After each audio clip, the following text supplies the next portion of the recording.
Work is life. Work is survival. Work is all a peon knows. I am nothing. I am everyone. I am the backbone that holds the horde together while greater orcs claim glory. My hands build their fortresses. My sweat feeds their war machines. My blood waters their ambitions. This is not a tale of heroes who strike down titans or lead armies to victory. This is the story of those who dig the trenches, haul the stones, and die forgotten so that others may live forever.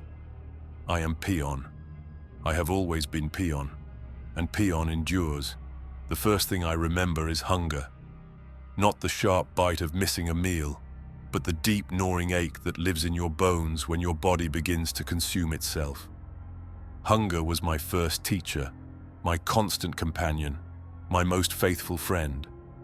It taught me that survival meant accepting whatever scraps fell from stronger hands. It taught me that pride was a luxury I could never afford. I was born into the remnants of the Bleeding Hollow clan, though by the time of my birth we were bleeding hollow indeed. Not the fierce warriors who once rode alongside Kilrog Deadeye, but the dregs left behind when the strong moved on to greater things. We were the broken, the weak, the forgotten. We survived by scavenging what others discarded and by offering our backs to any who would feed us for our labor.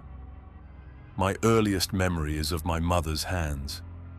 Not soft or gentle, but cracked and bleeding from pulling thorn root from the cursed soil of Draenor. She would work from the first pale light of dawn until the red sun died behind the jagged peaks, her fingers moving with mechanical precision, even as the thorns tore through her flesh. When I was old enough to walk, I walked beside her. When I was old enough to bleed, I bled beside her. The thorn root was our lifeline and our curse. It grew wild across the wastelands, its roots thick with bitter nutrients that could sustain life when nothing else would. But the plant itself seemed designed by malevolent spirits to punish those who dared harvest it. Every inch was covered in barbs that broke off under the skin, festering for weeks before working their way out. The sap burned like liquid fire and left permanent stains on everything it touched.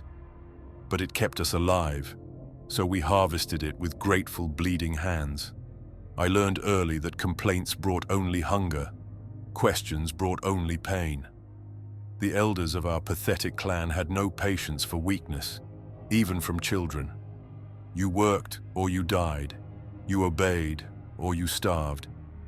These were the only laws that mattered in our corner of Draenor's dying landscape. The world itself was teaching us these lessons.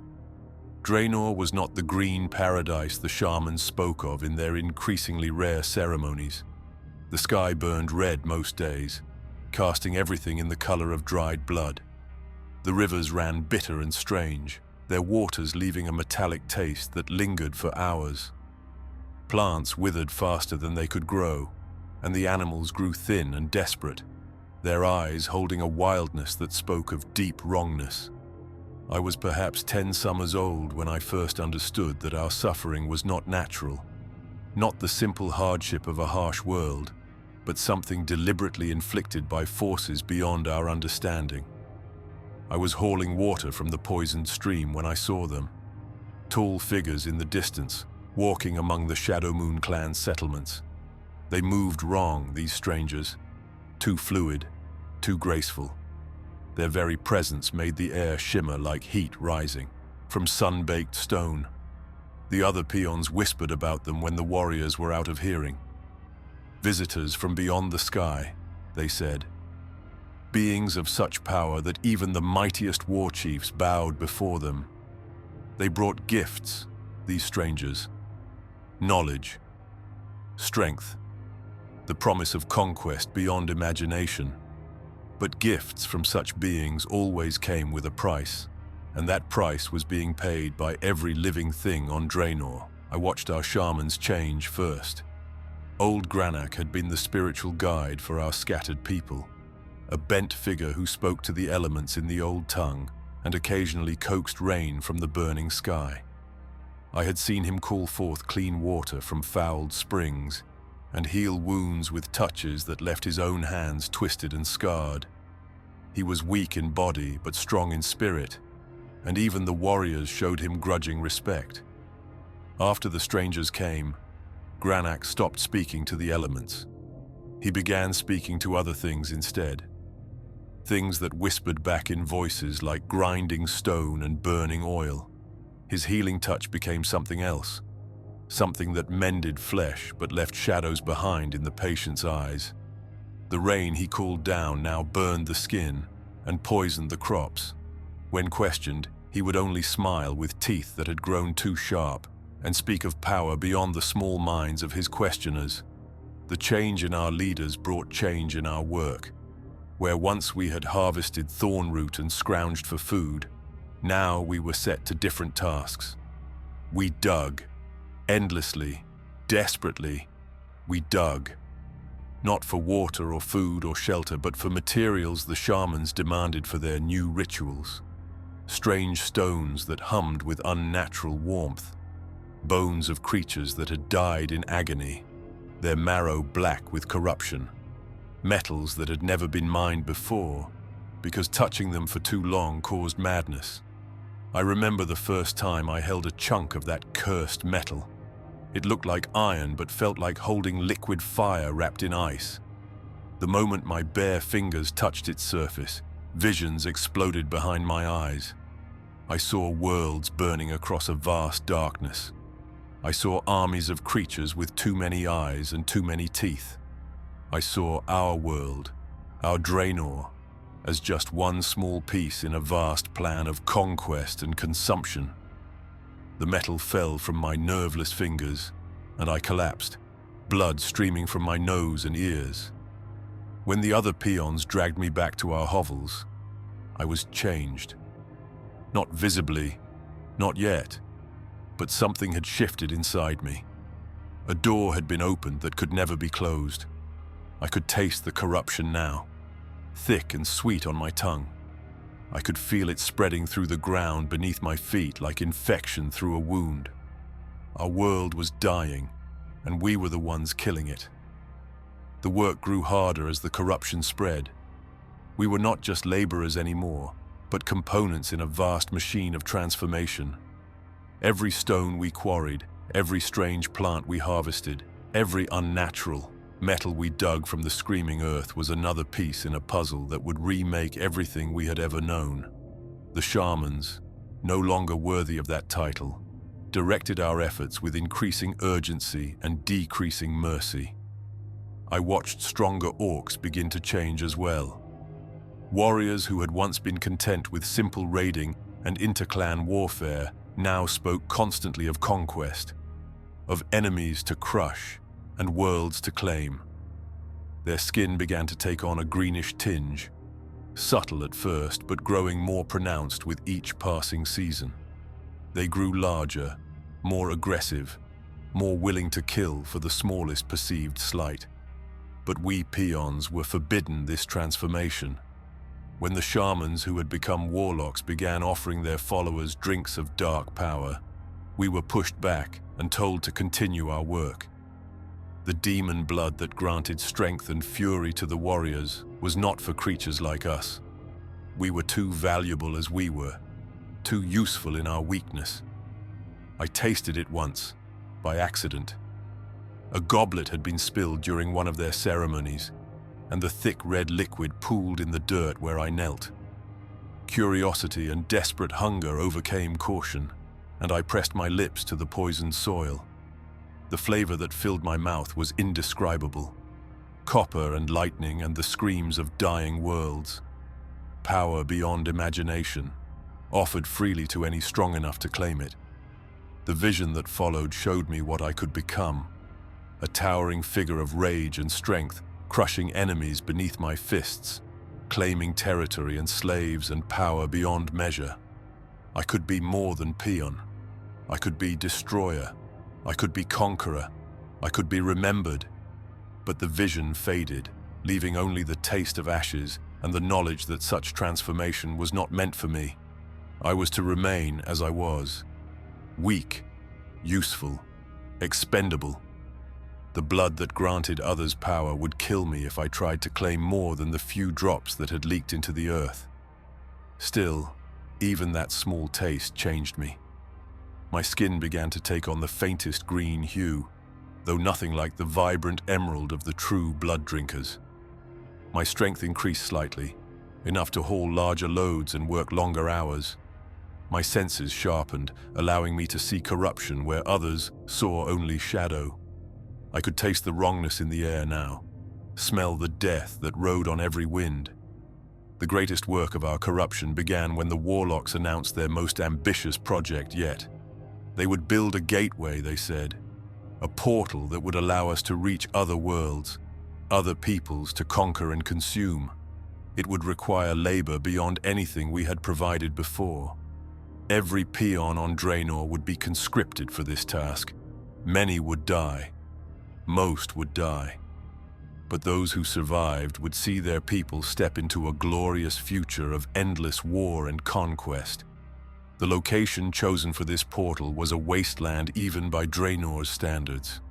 A place where the corruption had burned so deep that the very ground was glass, fused by energies too terrible to name.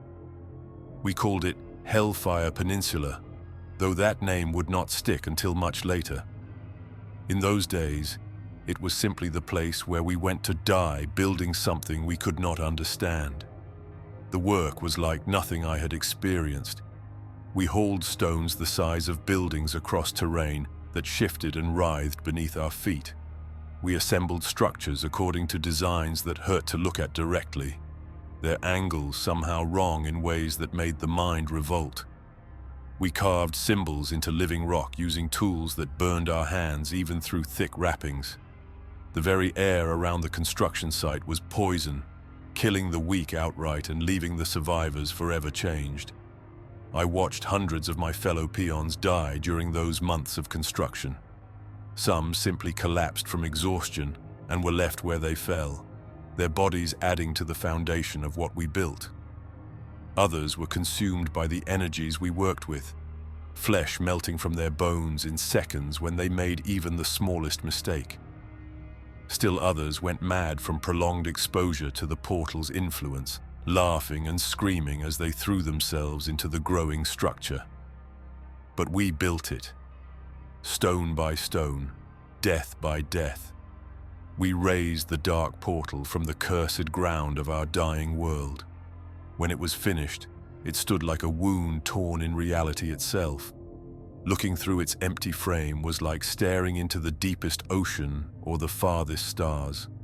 Depth beyond measure, darkness beyond comprehension, and somewhere in that darkness, another world waiting to be claimed. The first test came on a day when the red sky burned brighter than usual.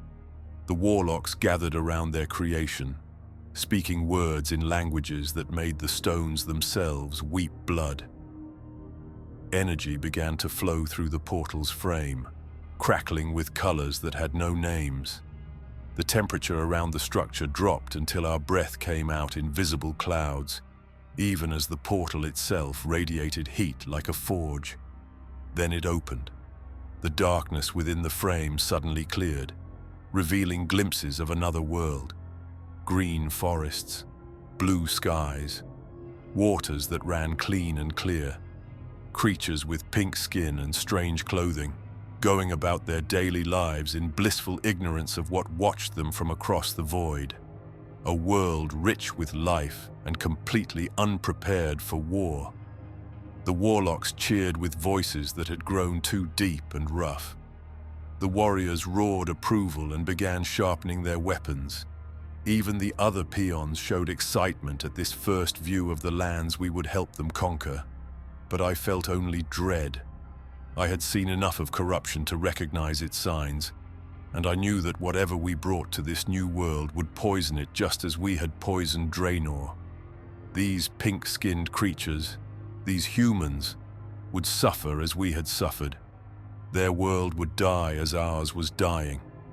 And we, the instruments of that destruction, would carry the guilt of it forever.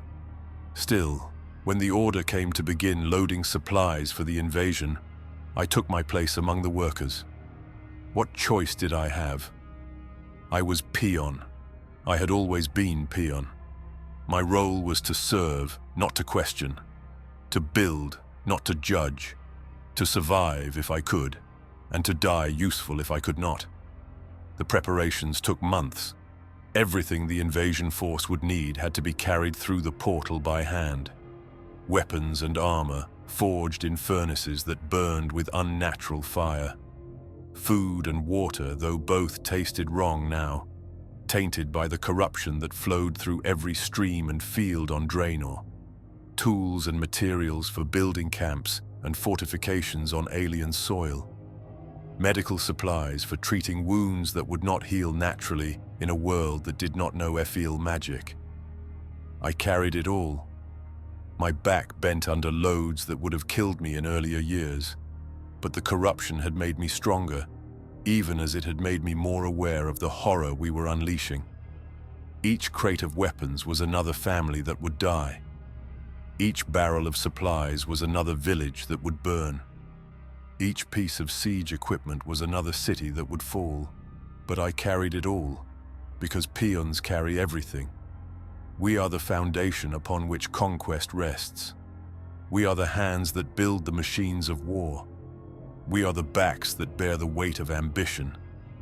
Without us, there are no heroes. Without us, there are no legends. Without us, there is only chaos and the gnawing hunger that lives in every orc's heart. The day of departure arrived with little ceremony. The portal was opened wide, its frame now showing a clear view of a forest clearing on the other side. The air that flowed through carried scents that made my corrupted senses ache with memory of what clean things had once smelled like. Flowers, growing things, life unmarked by fell taint. The warriors went through first, of course. They stepped into that alien forest with weapons drawn and songs of battle on their lips. Then came the supplies, carried by lines of peons who had survived the portal's construction. Each load had to be carried carefully, because there was no telling what the transition between worlds might do to poorly secured cargo. I was among the last to cross. As I stepped through the portal's frame, I felt the worlds shift around me. For a moment that lasted eternity, I existed in both places at once. I could see Draenor's burning sky and this new world's clean blue dome simultaneously. I could taste the ashes of my dying home and the sweet air of this living world at the same time. Then the transition was complete, and I stood on alien soil for the first time. The ground beneath my feet was soft with fallen leaves instead of glass and bone. The air filled my lungs without burning. Water flowed nearby, clear enough that I could see fish swimming in its depths. This world was everything that Draenor had once been, before the corruption came, and we were here to destroy it all. The first Horde encampment grew around the portal site like an infection. We peons built it according to patterns learned on Draenor, but the materials here were different. Wood that did not scream when cut. Stone that did not bleed when carved. Metal that did not whisper of madness when forged. It was almost peaceful work, if you could forget what purpose it served. But I could never forget. Every shelter I built would house warriors planning genocide. Every weapon rack I assembled would hold tools of systematic murder. Every fortification I raised would protect those who sought to tear this world apart as they had torn apart our own. I was Peon. I had always been Peon, and now I was Peon in exile, building the foundation for the destruction of everything beautiful I had ever seen. The work continued. The work always continued. And somewhere in the green forests of this new world, creatures who had never known corruption went about their lives, unaware that their doom had already crossed the threshold and was digging in for a very long war. The forests of Azeroth bled easily. Not the thick black blood that had flowed from Draenor's dying veins, but clean red sap that ran from wounded bark like tears. I learned this on my first day in the new world, when my axe bit into an ancient oak, and the tree seemed to cry out in a voice I could almost understand. The sound made something twist in my chest, a pain I had no name for. On Draenor, nothing had wept when we cut it down. Everything there had already been dead inside. But we cut them down anyway. We cut them all down. The first settlement grew from those bleeding stumps like a cancer eating through healthy flesh. We peons worked day and night, felling trees that had stood for centuries to make room for our crude shelters and weapon racks. Every swing of my axe felt like murder, but murder was what we had come here to do. The trees were just the beginning. The human settlements lay scattered through these forests like jewels carelessly dropped. We could see their lights at night, warm yellow glows that spoke of hearth fires and families gathered in safety. Sometimes the wind carried sounds from their villages. Laughter, music, the voices of children who had never known hunger or fear or the taste of corruption. It made the corrupted blood in my veins burn with something that might have been envy or might have been rage. The warriors spoke constantly of the coming slaughter, how many humans they would kill, how much territory they would claim, how their names would be remembered in songs for 1,000 generations. They sharpened their weapons with the loving care other beings might show to children, crooning over the edges that would soon bite deep into human flesh. We peons sharpened different blades, saws for cutting timber, chisels for shaping stone, picks for digging foundations, the tools of creation that would build the infrastructure of destruction. We were not glorious. We would never be remembered in songs. But without our hands, the warriors would have no camps to return to, no weapons to wield, no supplies to sustain their campaigns of murder. The first human patrol found us after 3 weeks. I was hauling stones for a defensive wall when the horns began to blow. Through the gaps in the trees came riders on creatures I had never seen before. 4-legged beasts with flowing manes and intelligent eyes, moving with grace that made my heart ache for the cleft hoof herds that had once roamed Draenor's plains. The humans who rode them wore metal that gleamed like captured sunlight and carried weapons that sang as they cut through the air. They were beautiful. That was the thought that struck me as they charged into our camp. Not just their equipment or their mounts, but something deeper, a cleanness that went bone deep. These were beings who had never tasted corruption, never felt feel energy burning through their veins, never watched their world die around them. They carried themselves with the confidence of creatures who belonged where they stood. The battle was brief and brutal. The humans were skilled, but they were outnumbered 20-1 and had no idea what they were truly facing. Our warriors fell upon them with a hunger that went beyond mere aggression. This was the first taste of the conquest they had been promised, the first blood spilled in service to their new master's vision. I watched from behind a pile of cut logs as an orc warrior caught one of the humans around the waist and lifted him from his mount. The human's metal armor made soft ringing sounds as he struggled, like distant bells. Then the orc's teeth found his throat and the ringing stopped. The horse, freed of its rider's weight, galloped back toward the human settlements carrying the scent of blood and the promise of worse to come. When the killing was done, we peons were set to disposing of the evidence. The human bodies went into cooking pots because the warriors had developed a taste for pink flesh. The horses were butchered and their meat distributed according to rank. The metal was salvaged for our own weapons and armor. The only things we discarded were their eyes. Even corrupted orcs found something unsettling about human eyes, with their strange pale colors and the intelligence that lingered in them even after death. But the real work began after the patrol failed to return. Within days, larger human forces were moving through the forests, searching for their missing comrades. We had to fortify our position quickly. which meant more trees to cut, more stones to quarry, more walls to build. The corruption that made us stronger also made us more visible to human magic users, so we had to work in ways that would not attract their attention. I learned to dig in silence during those first months, how to move tons of earth without making a sound, how to cut stone without the ring of metal on rock carrying through the forest, how to build fortifications that looked like natural formations to eyes that had never seen orc construction. We became experts at the invisible work that makes conquest possible. The siege engines came next. Massive catapults and ballistas designed to break human walls and scatter human formations.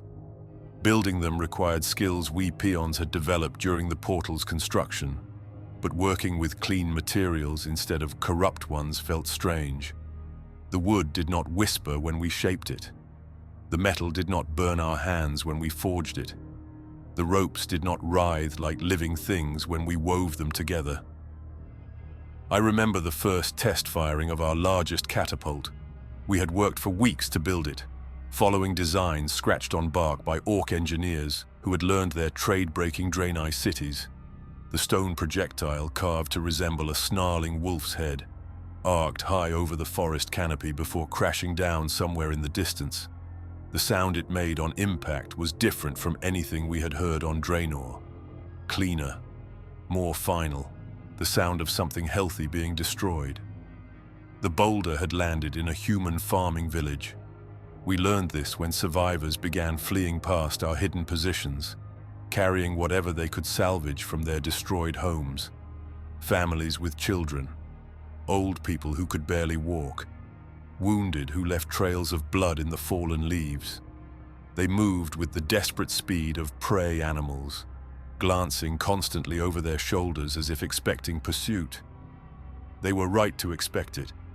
Within hours, our raiders were following those trails of blood, hunting the survivors with the patience of apex predators. Very few of the fleeing humans reached safety. Their screams echoed through the forest for 3 days, growing weaker and more desperate before finally falling silent. This was how the First War began. Not with grand battles or heroic charges, but with the systematic destruction of everything that made this world beautiful. Village by village, family by family, we consumed the humans' peaceful existence and replaced it with the organized nightmare we had brought from our dying world. My role in this consumption was to build the tools that made it possible, supply depots that could keep an army fed during long campaigns, workshops where captured human weapons could be studied and improved, prisons where human captives could be held for interrogation or worse. Every structure I raised made the conquest more efficient, more thorough, more devastating. But it was the roads that truly enabled our victory. Human paths wandered through the landscape like animal trails, following natural contours and avoiding obstacles. Orc roads went straight through everything, cutting across hills and valleys with brutal efficiency. We peons built hundreds of miles of these roads, moving tons of earth and stone to create highways that could carry our armies directly to their targets. The work of road building was endless and backbreaking. We had to clear forests, drain swamps, level hills, and bridge rivers. Every mile of road required months of labor from dozens of peons, working in conditions that ranged from merely dangerous to actively lethal. But those roads allowed our armies to move faster than any human force could match, striking before defenders could organize and withdrawing before reinforcements could arrive. I walked every mile of those roads as we built them, hauling materials and supplies from one worksite to the next. My feet traced paths that would soon carry armies to slaughter, and I could feel the weight of future deaths in every step. The humans who would die on these roads, the villages that would burn because we had made them accessible, the children who would never reach adulthood because we had paved the way to their homes. But we built them anyway. Road by road, death by death. We carved the arteries through which the lifeblood of human civilization would drain away. The Siege of Stormwind was where I first saw what our work had, enabled on a truly massive scale. The human capital city rose from its hillside like a monument to everything orcs were not. Clean white stone that gleamed in the sunlight. Towers that reached toward the sky with graceful confidence. Walls that spoke of protection rather than aggression. It was beautiful in a way that made my corrupted eyes water, and I knew that beauty would not survive our visit. Our siege trains stretched for miles, catapults and ballistas by the dozens, each one built by Peon hands from materials we had hauled across continents. Siege towers tall enough to overtop the human walls, their construction requiring engineering skills we had learned by trial and error during the Portal project. Battering rams carved from the heartwood of ancient trees, reinforced with metal we had stripped from human settlements already fallen. I helped build all of it, every rope that would haul stone projectiles toward human defenders, every wheel that would carry siege engines into position, every ladder that would allow orc warriors to scale the walls they could not break. My hands shaped the tools of the city's destruction, and I felt each blow they would strike before they struck it. The siege itself lasted for weeks. Day after day, our engines hurled stones at walls that had stood for centuries. Night after night, human defenders rebuilt what we had broken during the day. It became a contest of endurance rather than skill, a test of who could sustain the brutality longer. The humans fought with the desperation of those protecting everything they loved. We fought with the patience of those who had already lost everything that mattered. From my position with the supply trains, I could see the effect our bombardment was having on the city. Gaps appeared in the walls where stones had found their mark. Towers began to lean at dangerous angles before crashing down in clouds of dust and screaming. Fires started by our flaming projectiles spread through the wooden buildings inside the walls, sending up pillars of black smoke that could be seen for miles. But it was the human faces that haunted my dreams. I could see them on the walls during the daylight hours, looking down at our siege lines with expressions I could not read. Fear, certainly. Desperation. But also something else. A kind of sad acceptance, as if they understood that their world was ending and were trying to make peace with that knowledge. They knew they were going to die. All of them. Men, women, children, elders. Everyone who sheltered behind those crumbling walls was going to die when we finally broke through. They knew it, and we knew it, and the knowledge hung over the siege like a poisonous cloud. The breakthrough came on a dawn when the mist rising from the harbor made the world look soft and dreamlike. Our largest battering ram, a massive log we had named Doomhammer's Fist, finally shattered the main gates after days of constant pounding. The sound of breaking wood and metal echoed across the siege lines like thunder, followed by the war cries of thousands of orc warriors pouring through the breach. I did not see the sack of Stormwind City. Peons were kept back with the supply trains, maintaining the siege engines and preparing for the next phase of the campaign. But I heard it. The screams carried on the wind for 3 days, mixing human voices and orc roars in a symphony of conquest that made my skin crawl. Smoke rose from the city like incense from some vast sacrifice, and the smell that came with it was thick with burned flesh and spilled blood. When our warriors finally emerged from the ruins, they came laden with treasures beyond counting. Gold and silver stripped from human temples, weapons and armor taken from the bodies of defenders, art and books and musical instruments, most of which would be burned because orcs had no use for human beauty, and slaves. Hundreds of surviving humans, bound with ropes and chains, their eyes holding the hollow look of those who had seen their world end. The work of conquest continued. With Stormwind fallen, we turned our attention to the smaller human settlements scattered across the kingdom. Each one required its own siege, its own roads, its own supply lines. We peons built and hauled and dug and died, enabling the systematic destruction of an entire civilization, one village at a time. I lost count of the settlements that fell during those months. Goldshire, where the buildings burned so brightly they could be seen from 20 miles away. Moonbrook, where the humans had dug tunnels that our warriors flooded with boiling oil. Redridge, where the defenders held out for a month before finally succumbing to starvation and disease. Each name was written in the blood of innocence, and each victory brought us closer to the total domination our warlock masters had promised. But the humans were learning, adapting. The scattered survivors of our early conquests had carried word of our methods to the other human kingdoms, and they were beginning to organize a response. New armies appeared at the edges of our territory. Larger armies, better equipped and more disciplined than the local militias we had been crushing. The alliance of Lord Aeron changed everything.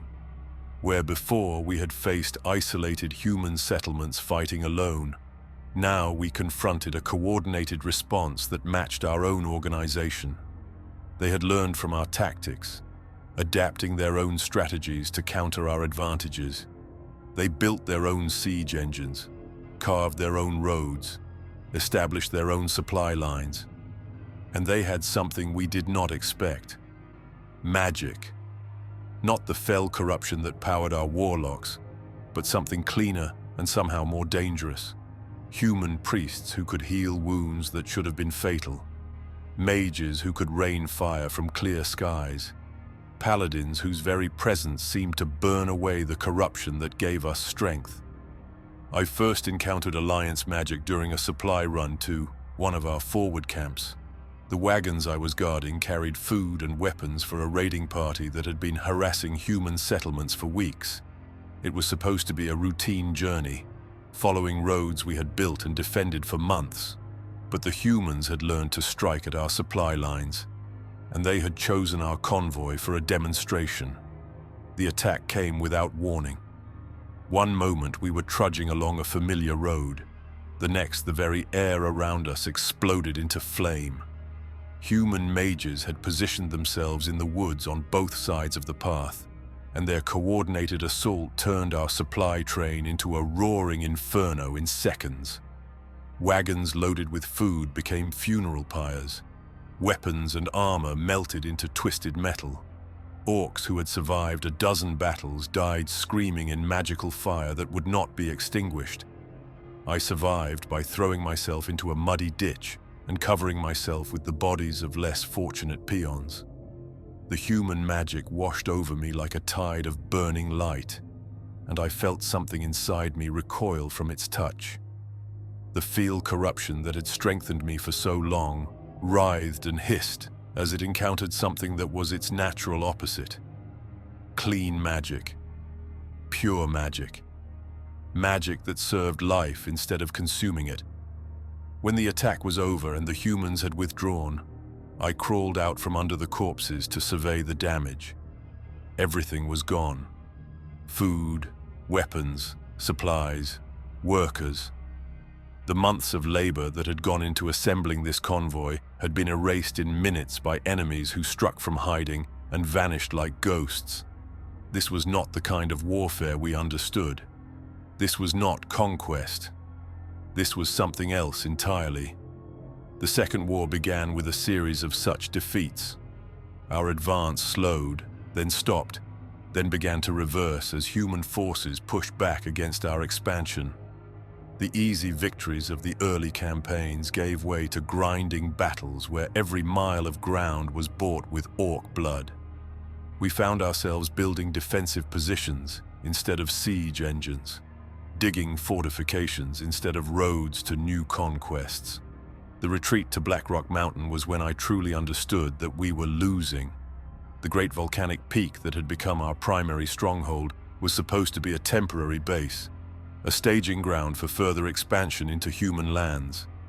Instead, it became our final refuge, the last place where the Horde could gather its strength for one final push. Building fortifications on Blackrock Mountain was like working inside the throat of a sleeping dragon. The volcanic activity made the air thick with sulfur and ash, and the ground shook constantly with tremors that could bring down a day's work in seconds. The stone we quarried was black volcanic glass that cut like razors and held heat long after it was removed from the furnaces. Every breath burned our lungs. Every step risked a fall into cracks that opened without warning in the unstable ground. But we built anyway. We carved gun emplacements into the mountainside that could rain death on anyone foolish enough to approach our position. We dug tunnels and chambers deep enough to shelter our entire army from human siege weapons. We raised walls that could withstand anything the Alliance could bring against us. And behind those walls we prepared for the war that would determine whether the Horde survived or died in this alien world. The most terrible work was building the dragon pens. The warlocks had somehow captured Alexstrasza, the great red dragon who was said to be the mother of all dragonkind, and they intended to use her offspring as weapons against the Alliance. But dragons, even newborn ones, were not creatures that could be held with ordinary restraints. The pens required materials and methods that pushed even our corrupted engineering to its limits.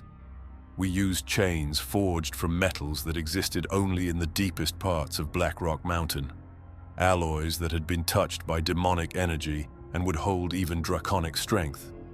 The walls were built from stones carved with binding runes that hurt to look at directly, symbols that seemed to writhe and shift when observed too closely.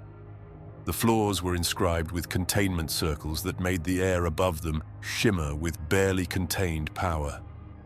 Working on the dragon pens was the closest I came to madness during all my years of service. The binding magic that kept the dragons contained also affected anyone who spent too much time near it. Peons would begin speaking in tongues, or attacking their fellow workers for imagined slights, or simply standing motionless for hours while their minds wandered in realms no mortal was meant to explore. I saw strong orcs reduced to gibbering wrecks by exposure to energies meant to contain beings of pure elemental fury. But worse than the magic was the sound of the dragons themselves, even contained, even bound by sorcery that made their flames burn cold and their strength fail them. They sang, not with voices, but with something deeper, a keening wail that spoke of loss and rage, and a grief too vast for mortal comprehension.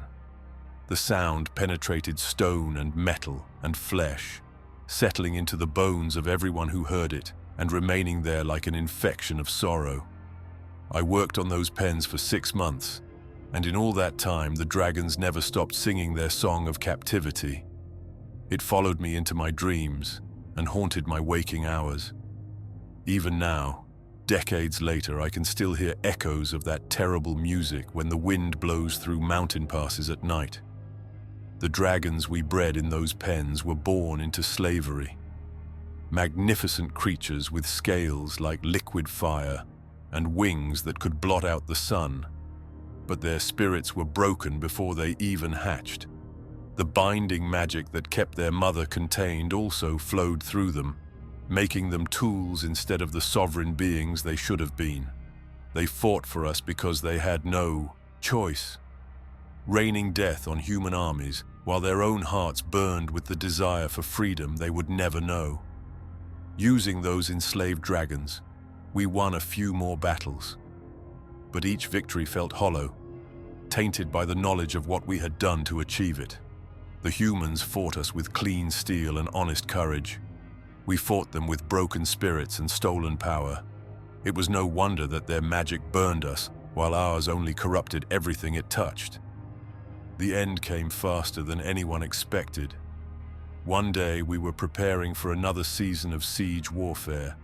The next, our armies were streaming back to Blackrock Mountain in full retreat. The Alliance had found a way to destroy the Dark Portal, cutting off our supply lines to Draenor and trapping the Horde in a world that had turned completely against us. Without reinforcements, without new supplies of feel energy, without the promise of eventual victory, the great machine of conquest simply collapsed.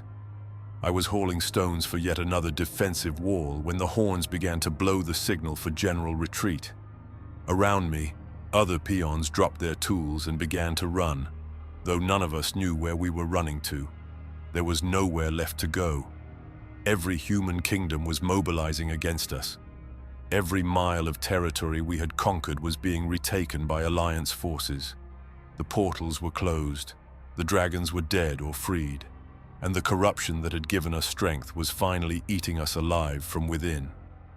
Some orcs fought to the end, selling their lives as dearly as they could in final battles that accomplished nothing except adding to the count of the dead.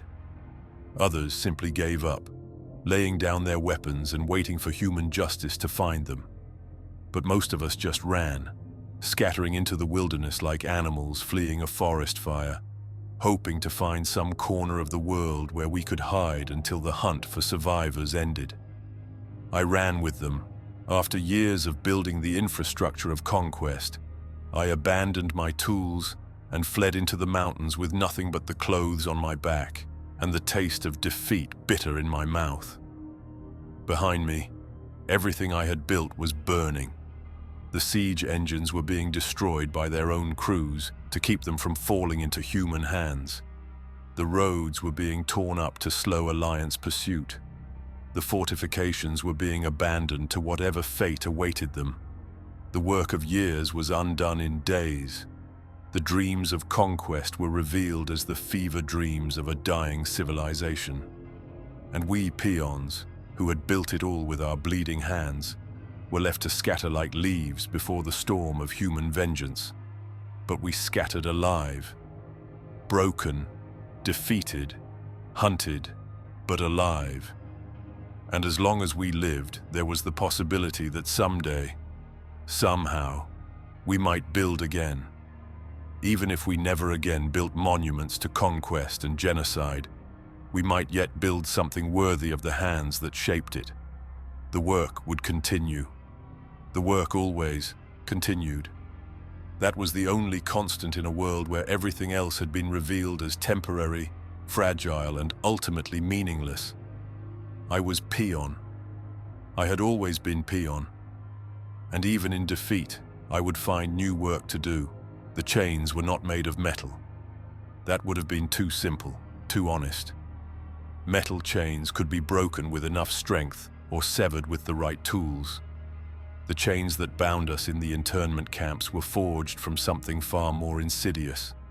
Despair, purposelessness, the slow poison of existing without reason to exist. I do not remember the capture clearly. The final months of the war had blurred together into an endless retreat, punctuated by moments of terror when Alliance forces caught up with our scattered bands. There had been a battle in a mountain pass. Human knights on their magnificent horses, cutting through our disorganized ranks like scythes through wheat. The sound of steel on steel, then steel on flesh, then only screaming, and the thunder of hooves on stone. I had awakened in darkness, my hands bound behind my back with rough rope that cut into my wrists with every movement. Around me, other orcs groaned and stirred in similar confusion. We were in the back of a human wagon, rolling across roads that had once carried our armies to conquest, but now carried us to whatever fate our captors had planned. The wagon smelled of fear and defeat, not just our own, but the accumulated terror of all the orcs who had been transported this way before us. The wood itself seemed soaked with the despair of the conquered, as if the very planks had absorbed years of suffering and were slowly releasing it back into the air we breathed. During the 3-day journey to the camp, I had time to study my fellow prisoners. Warriors who had once commanded dozens of lesser orcs now sat with vacant eyes, their massive frames somehow diminished by the knowledge of defeat. Peons like myself huddled together for warmth and comfort, though we had little of either to offer, and scattered among us were the broken ones, orcs whose minds had snapped during the final battles, and who now muttered constantly to themselves in languages that made no sense. The humans who guarded us were different from the soldiers we had fought during the war. These wore blue uniforms instead of armor, and they carried themselves with the resigned efficiency of those performing an unpleasant but necessary duty. They fed us twice a day with thin gruel that tasted of nothing and provided just enough nutrition to keep us alive. They allowed us water when we asked, but no more than the minimum required to prevent death by thirst. They spoke to us only to give orders, and their voices carried no particular malice. We were a problem to be managed, not enemies to be destroyed. This casual indifference was somehow more devastating than hatred would have been. Hatred implied that we still mattered enough to inspire strong emotion. Indifference meant that we had become mere objects, things to be stored and maintained until someone decided what to do with us permanently. The camp itself was a monument to human efficiency. Rows of wooden barracks surrounded by walls topped with metal, wire that gleamed like captured starlight.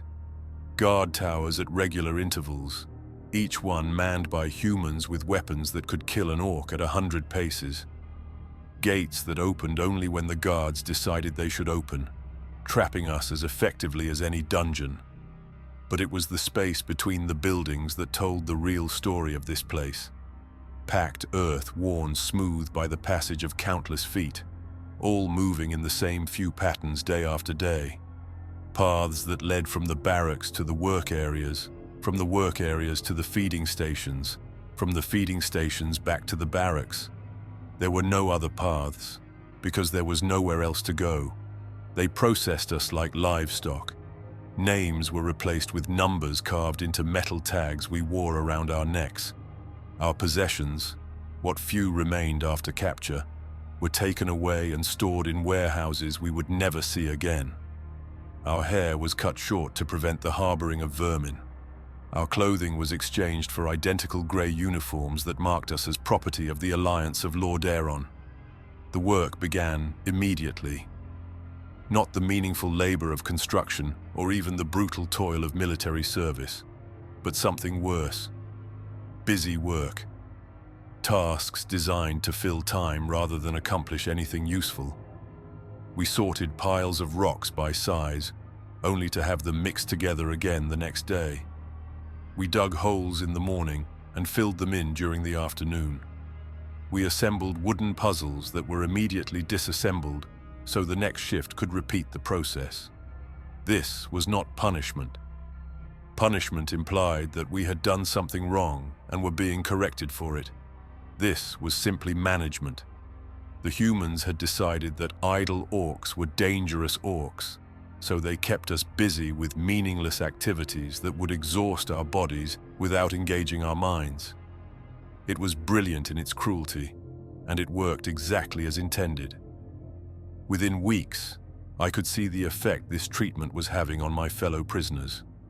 The warriors, who had once carried themselves with the proud bearing of apex predators, began to slouch and shuffle like beaten animals. Their muscles, deprived of proper nutrition and meaningful exercise, began to waste away until they resembled scarecrows more than soldiers. Worst of all, their eyes began to change. The fire that had once burned there, the rage and hunger and terrible joy of conquest, slowly dimmed until they stared at the world with the blank indifference of the truly defeated. The peons adapted better, because meaningless labor was not so different from the thankless toil we had always known. But even we began to change. Our hands, once skilled at shaping wood and stone into useful forms, grew clumsy from disuse. Our backs, which had borne the weight of empires, bent under the burden of purposelessness. Our voices, which had once called out instructions and warnings across construction sites, grew quiet and eventually fell silent altogether. Language was the first casualty of our captivity. The orcish tongue was not forbidden exactly, but it served no purpose in a place where all instructions came from human guards, and all tasks were designed to be performed without communication. Why speak when there was nothing worth saying? Why maintain the words of a culture that had led us only to defeat and imprisonment? I watched the language die, one syllable at a time. First, the complex grammatical structures that distinguished warriors from workers, leaders from followers, the living from the dead.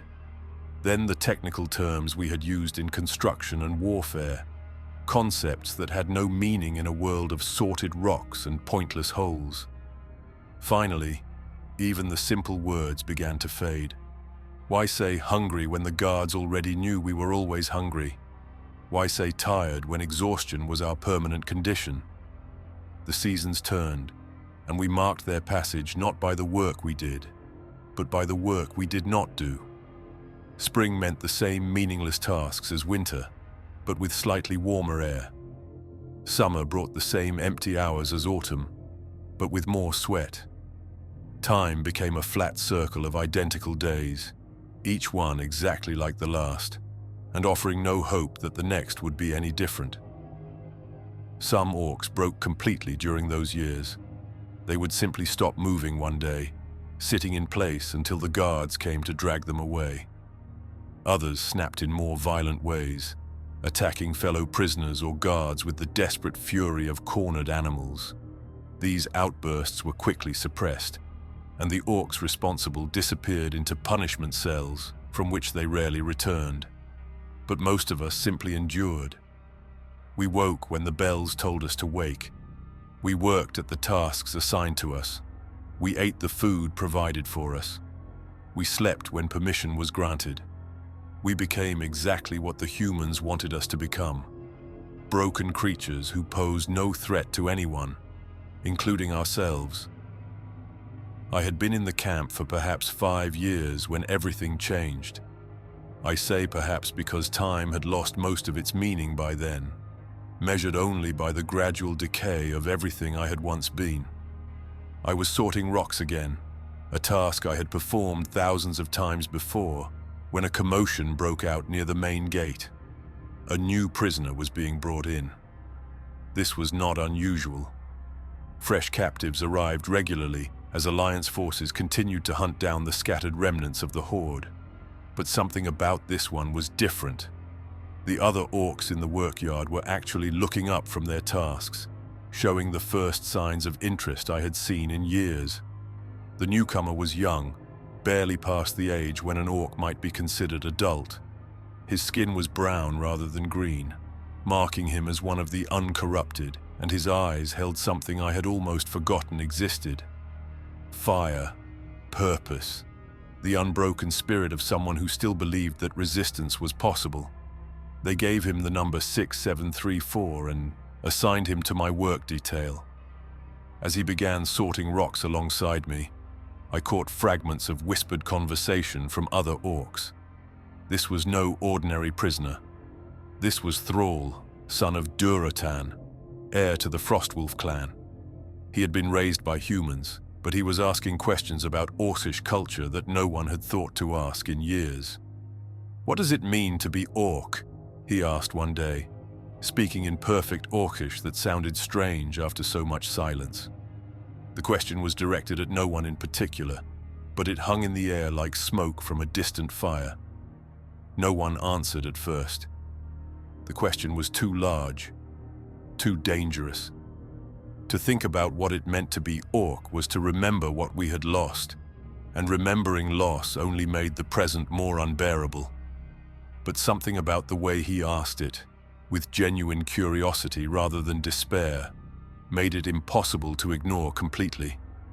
"We work," I found myself saying, the words scraping out of a throat that had grown unused to speech. "We have always worked.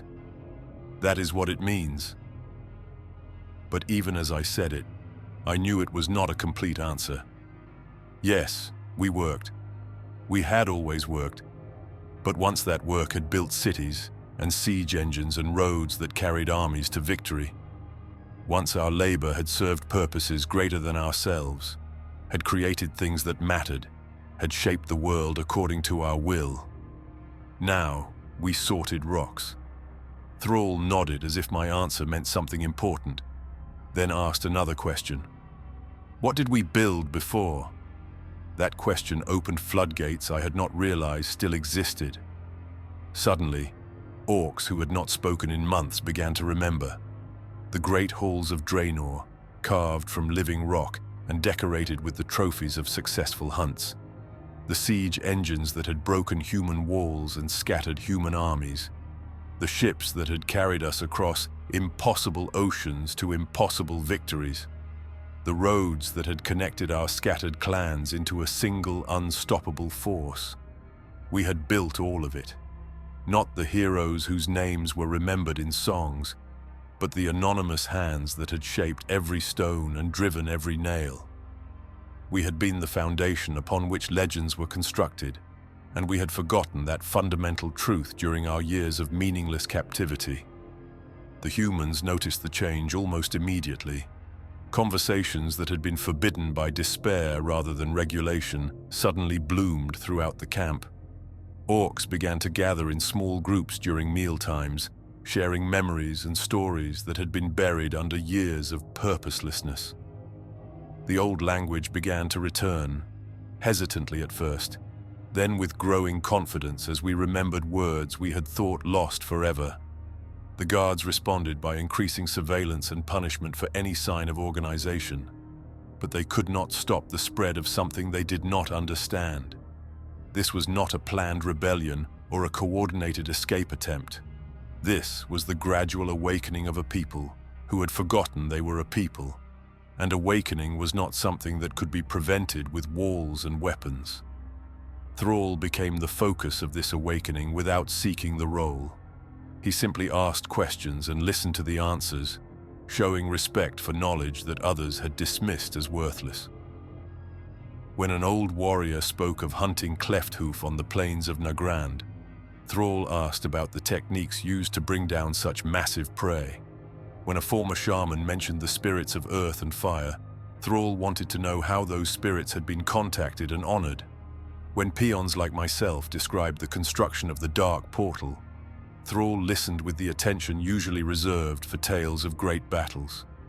This was how we began to remember that we had been something more than prisoners. We had been architects of impossibility, craftsmen of conquest, builders of bridges between worlds.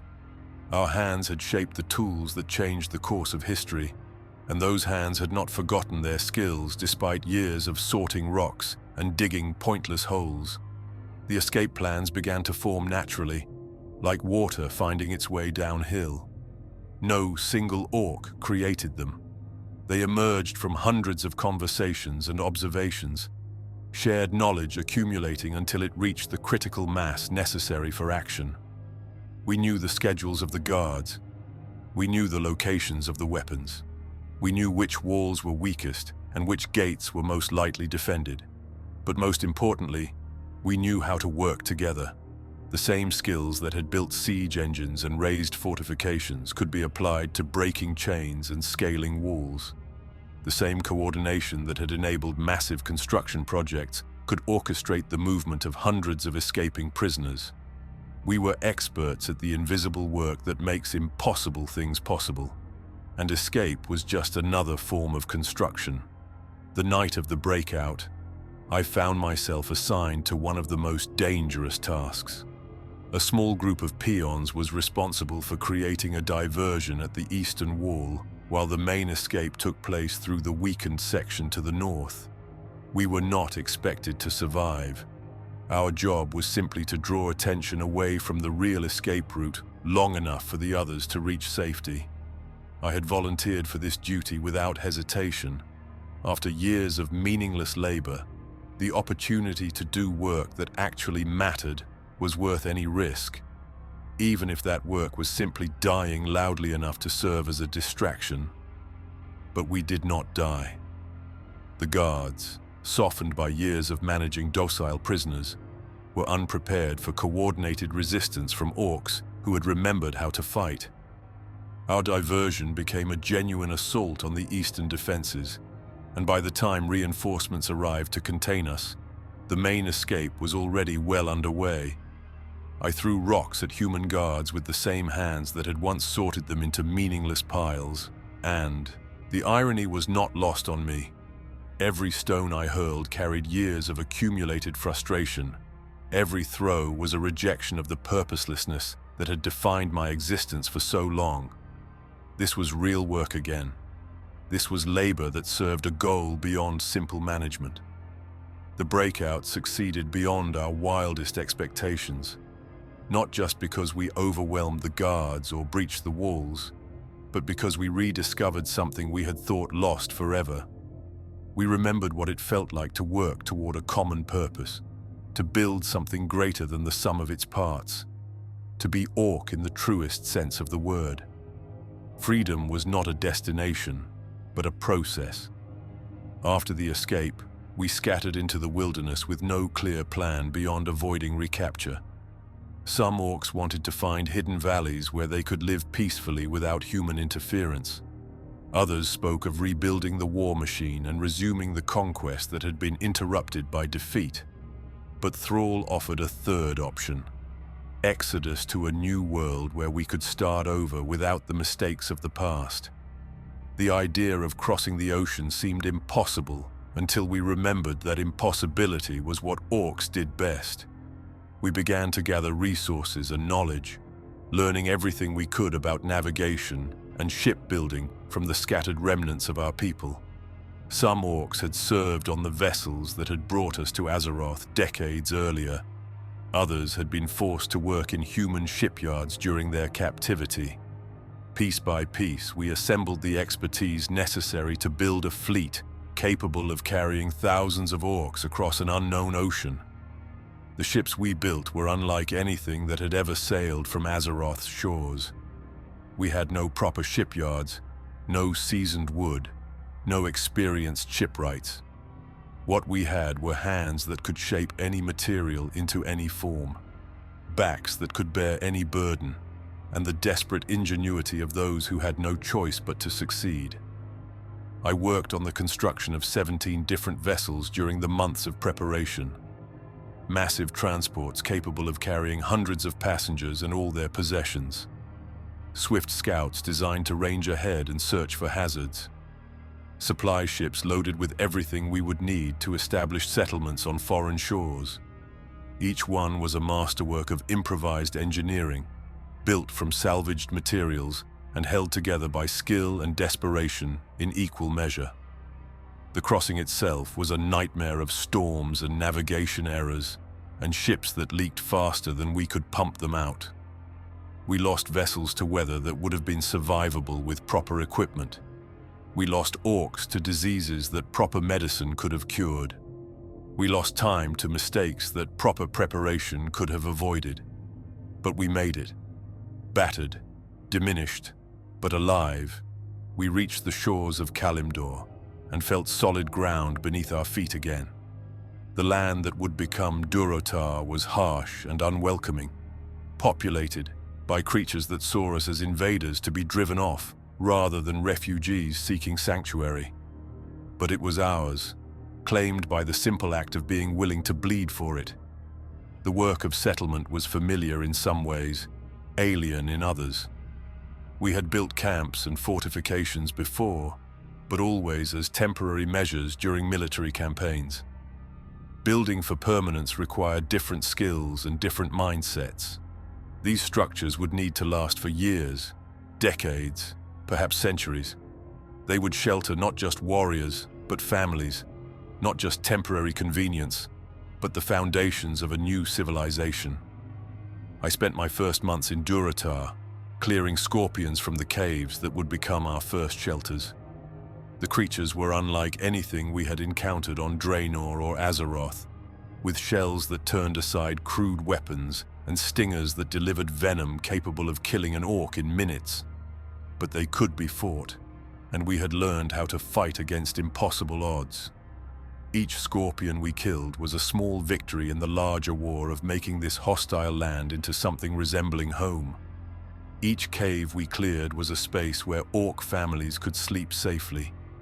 Each well we dug brought us closer to true independence from the world that had rejected us. The work was dangerous and exhausting, and often seemed futile, but it was our work, done for our purposes, building toward our future. The settlement grew slowly, one structure at a time. We learned to work with the red stone that dominated the landscape, carving it into blocks that could withstand the fierce winds that swept across the region. We developed techniques for finding water in a land that seemed determined to remain barren. We built walls and roads and gathering places where the scattered clans could come together and remember what it meant to be a people rather than a collection of individuals. But the greatest construction project was not visible to the eye. We were rebuilding Orcish culture from the fragments that had survived exile and imprisonment and the corruption of the old horde, taking the pieces that were worth preserving and leaving behind the rest, creating something that honored our past without being enslaved by it. This reconstruction was interrupted by the return of an old enemy.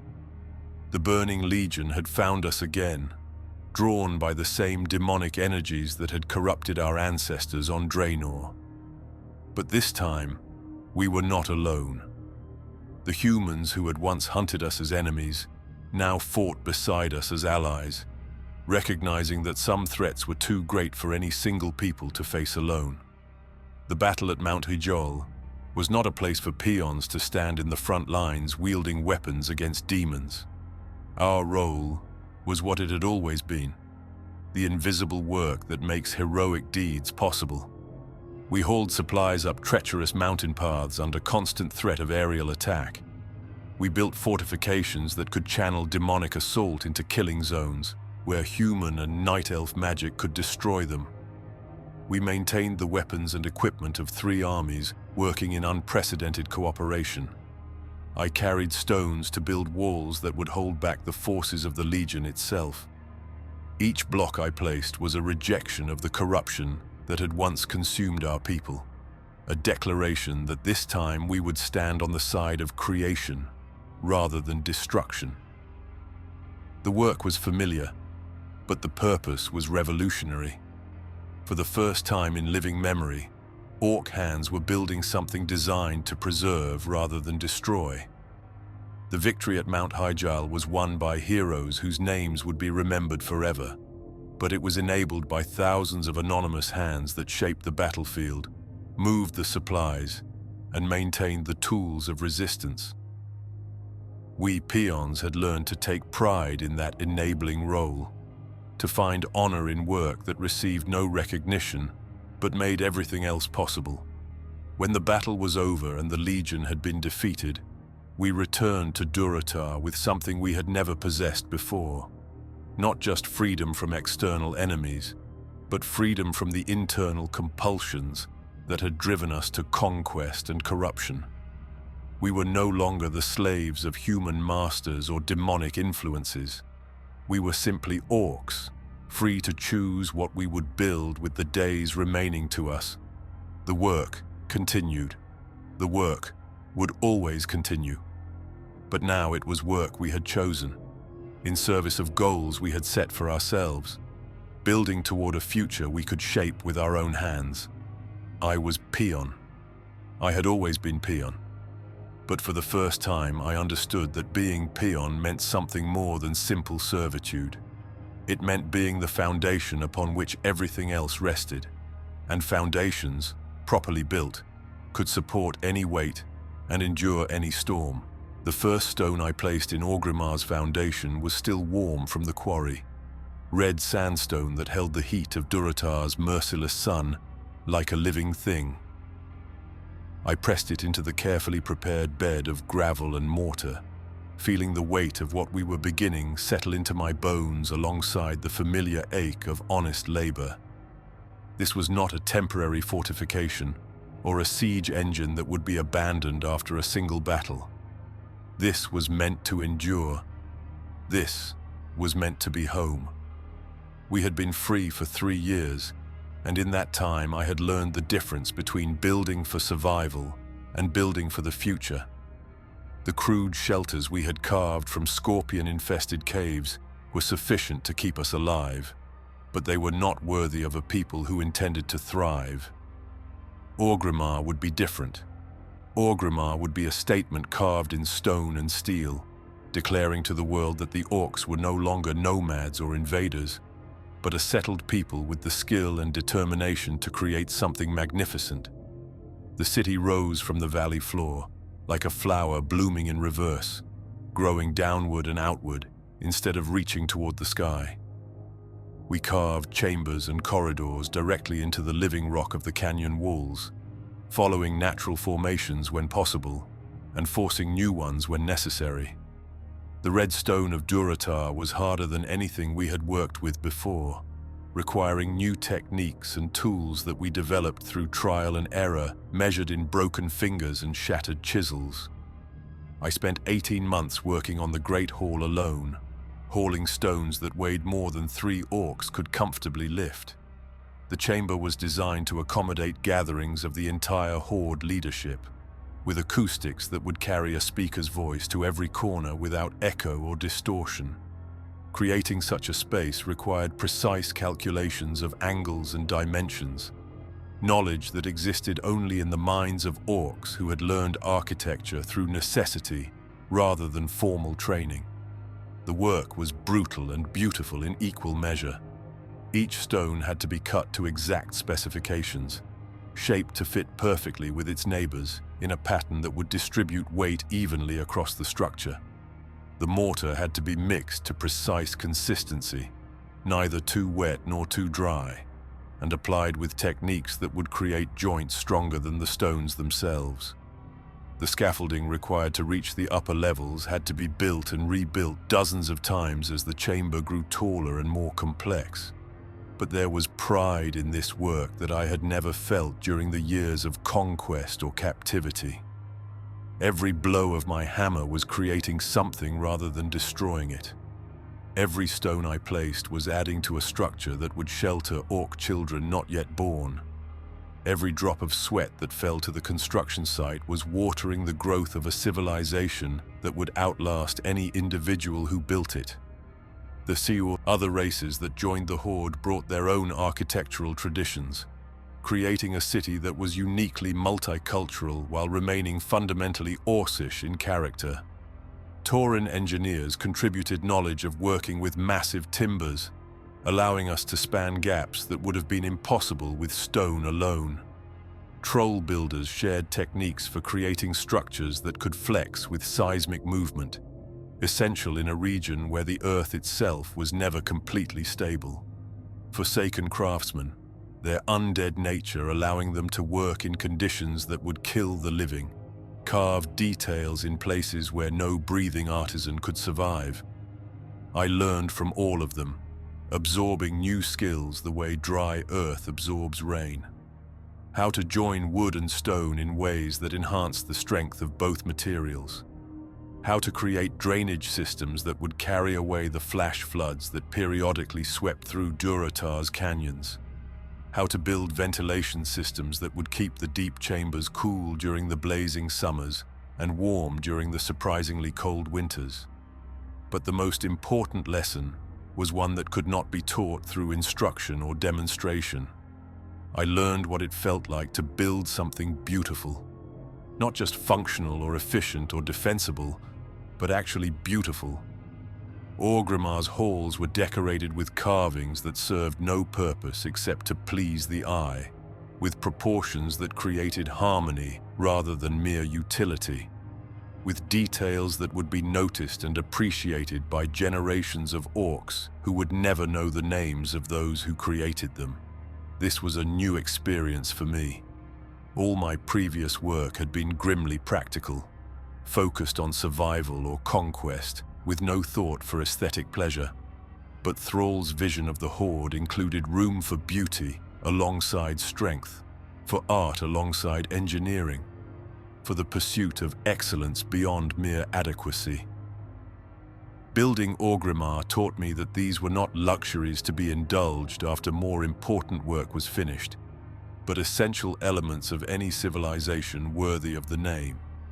The city's completion coincided with new challenges that required the same combination of practical skill and inspired vision.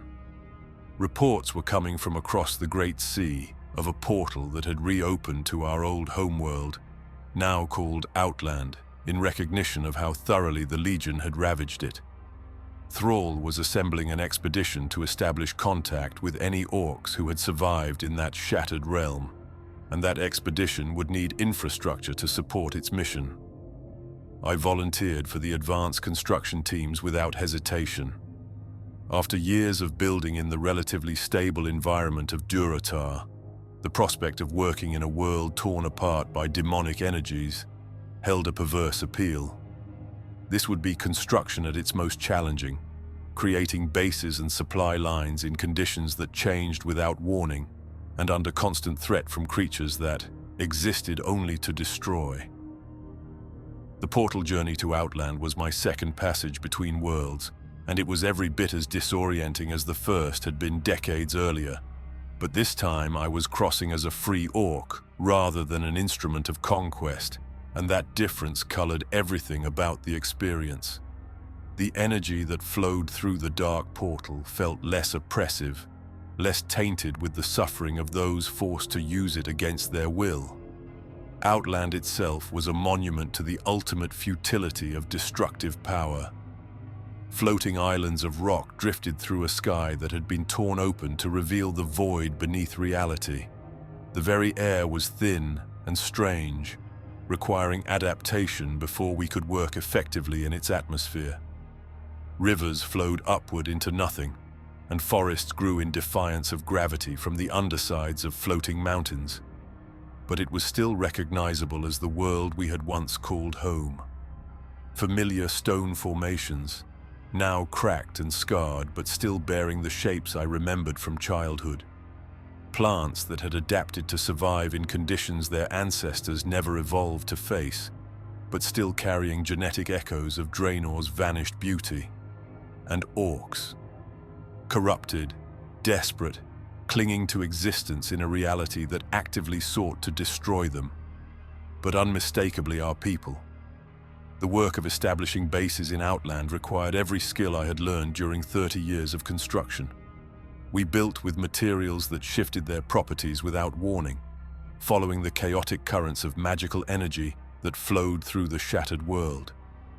We created foundations that could remain stable on islands that rotated slowly through space. We developed construction techniques that could function in environments where the laws of physics were more suggestions than absolute rules. The most challenging project was the bridge connecting Hellfire Peninsula to Untold, a human fortress that had survived decades of isolation in the demon-ravaged wasteland. The span had to cross a chasm that opened onto the void itself, supporting traffic loads while withstanding winds that sometimes blew in directions that did not exist in normal space. We lost 17 orcs during its construction, not to accidents or enemy action, but to the simple impossibility of the environment we were working in. But we built it anyway, because that was what orcs did. We imposed order on chaos through the simple application of skill and determination, and blood. The bridge stood, carrying supplies and reinforcements between the two fortresses, enabling cooperation between Alliance and Horde forces that would have been unthinkable during the First and Second Wars. This cooperation was tested when we returned to Azeroth and discovered that new leadership was changing the character of the Horde in ways that troubled many of us. Garrosh Hellscream had assumed power with the backing of orcs, who believed that strength could only be demonstrated through conquest, and his policies reflected that philosophy in ways that made my work increasingly uncomfortable. The trees of Ashenvale fell to orc axes with a sound like screaming children. I know because I was wielding one of those axes, cutting timber for Garrosh's expansion into Night Elf territory. Each blow sent vibrations up the handle that seemed to carry the dying tree's pain directly into my bones, and each crash, as another ancient giant toppled to the forest floor, felt like a small murder. These were not the twisted, fell-corrupted trees of Outland or the struggling saplings of Durotar. These were millennia-old giants that had grown in soil never tainted by demonic corruption, reaching toward a clean sky, with branches that sheltered creatures found nowhere else in the world. Cutting them down felt like vandalism rather than forestry, destroying something irreplaceable for reasons that had more to do with politics than necessity. But I cut them anyway, because cutting trees was what peons did when ordered to cut trees. The lumber would be used to build forward bases and siege engines for campaigns that were supposed to secure additional resources for the Horde. Whether those resources actually needed to be secured, or whether the campaign served any purpose beyond demonstrating Garrosh's willingness to take what he wanted, were questions beyond my station to ask. The work gangs in Ashenvale were different from any I had served with before. These orcs talked constantly of glory and conquest, of showing the Alliance the true strength of the Horde, of claiming territory that was rightfully ours by virtue of our ability to take it. They sang while they worked, old war songs from the time of Blackhand and Doomhammer, voices rising in harmony as the ancient trees fell around us. I did not sing with them. The songs reminded me too much of the First War, when we had cut down human forests with the same casual brutality. The rhetoric sounded too similar to the promises of endless conquest that had led us into corruption and slavery. The casual dismissal of Night Elf claims to the land echoed the way we had once dismissed human rights to their own kingdoms. But I kept my doubts to myself and continued working, because expressing such thoughts would have marked me as a traitor to the Horde's new direction. Garrosh's supporters had no patience for those who questioned the wisdom of aggressive expansion, and the consequences of being labeled disloyal were severe enough to encourage silence from all but the most committed dissidents. The mining operations in Azshara were where I first understood how thoroughly Garrosh intended to militarize the Horde's economy. We were not simply extracting ore and gems for trade or general construction, but specifically seeking materials for weapons and armor. The quotas we were expected to meet were calculated based on military requirements rather than economic demand, and the working conditions reflected wartime urgency rather than sustainable labor practices. I spent 6 months underground in those mines, breathing air thick with rock dust and the metallic taste of ores that had never been meant for mortal lungs. The seams we followed twisted deeper into the earth than any excavation I had worked before, requiring complex systems of supports and ventilation that pushed our engineering knowledge to its limits. Cave-ins were common enough that we measured shifts not by hours worked but by lives lost, and the memorial walls outside each mine entrance grew longer every day. The worst part was not the danger or the brutal working conditions, but the knowledge of what we were creating with our suffering. Every cart of ore we hauled to the surface would become weapons that orcs would use to kill other races, or other orcs who disagreed with Garrosh's vision for the future. Every pound of metal we extracted was another step toward a war that seemed designed more to satisfy the war chief's ego than to serve any genuine need of the Horde. But the work continued, because work always continued. Orcs mined and died and were replaced by other orcs who mined and died in turn, feeding the great machine of militarization that Garrosh was building from the bones of Thrall's more peaceful Horde. Those of us who remembered the wars of conquest and the years of imprisonment kept our mouths shut and our heads down, hoping that this fever would pass before it consumed everything we had built. The call to Northrend came as almost a relief. Fighting the Lich King was a purpose we could embrace without reservation, a clear enemy whose defeat would benefit every living thing on Azeroth. I volunteered for the construction crews that would build Warsong Hold, the Horde's primary base in the frozen wasteland of Borean Tundra, eager to work on something that served a genuinely worthy cause. The cold of Northrend was unlike anything I had experienced, not the clean chill of winter in temperate climates, but a bone-deep freeze that seemed to sap strength and will, along with warmth. Our tools became brittle and shattered without warning. Our materials contracted and expanded in ways that made precise construction nearly impossible. Our bodies burned through food and fuel, at rates that strained supply lines already stretched thin by the logistics of supporting armies on a distant continent. But we built anyway, because the alternative was allowing the Scourge to overrun not just Northrend, but potentially all of Azeroth. Warsong Hold rose from the frozen ground like a defiant fist raised against the undead hordes, its walls thick enough to stop siege engines and its towers tall enough to spot enemy movements from miles away. Every stone we placed was a declaration that the living would not yield to the forces of death, and every completed section brought us closer to launching the campaigns that would break the Lich King's power forever. I was hauling supplies between the main fortress and an advanced observation post when the green clouds appeared on the horizon. At first, I thought it was just another of Northrend's unpredictable weather patterns, some combination of snow and ice crystals that created unusual atmospheric effects. But as the clouds grew closer and their color became more distinct, I realized we were seeing something far more sinister. The Wrathgate had been breached, and some kind of plague was spreading across the battlefield, where Alliance and Horde forces had been working together to assault the Lich King's stronghold. The wind carried sounds of confusion and pain from the direction of the gate, voices crying out in languages I recognized as both human and Orcish. Something had gone terribly wrong with what should have been our greatest victory. The supply convoy I was traveling with turned back immediately, following emergency protocols that had been established for exactly this kind of catastrophe. But even from miles away, we could see the effects of whatever weapon had been unleashed. The green clouds spread like spilled poison, and everything they touched seemed to wither and die.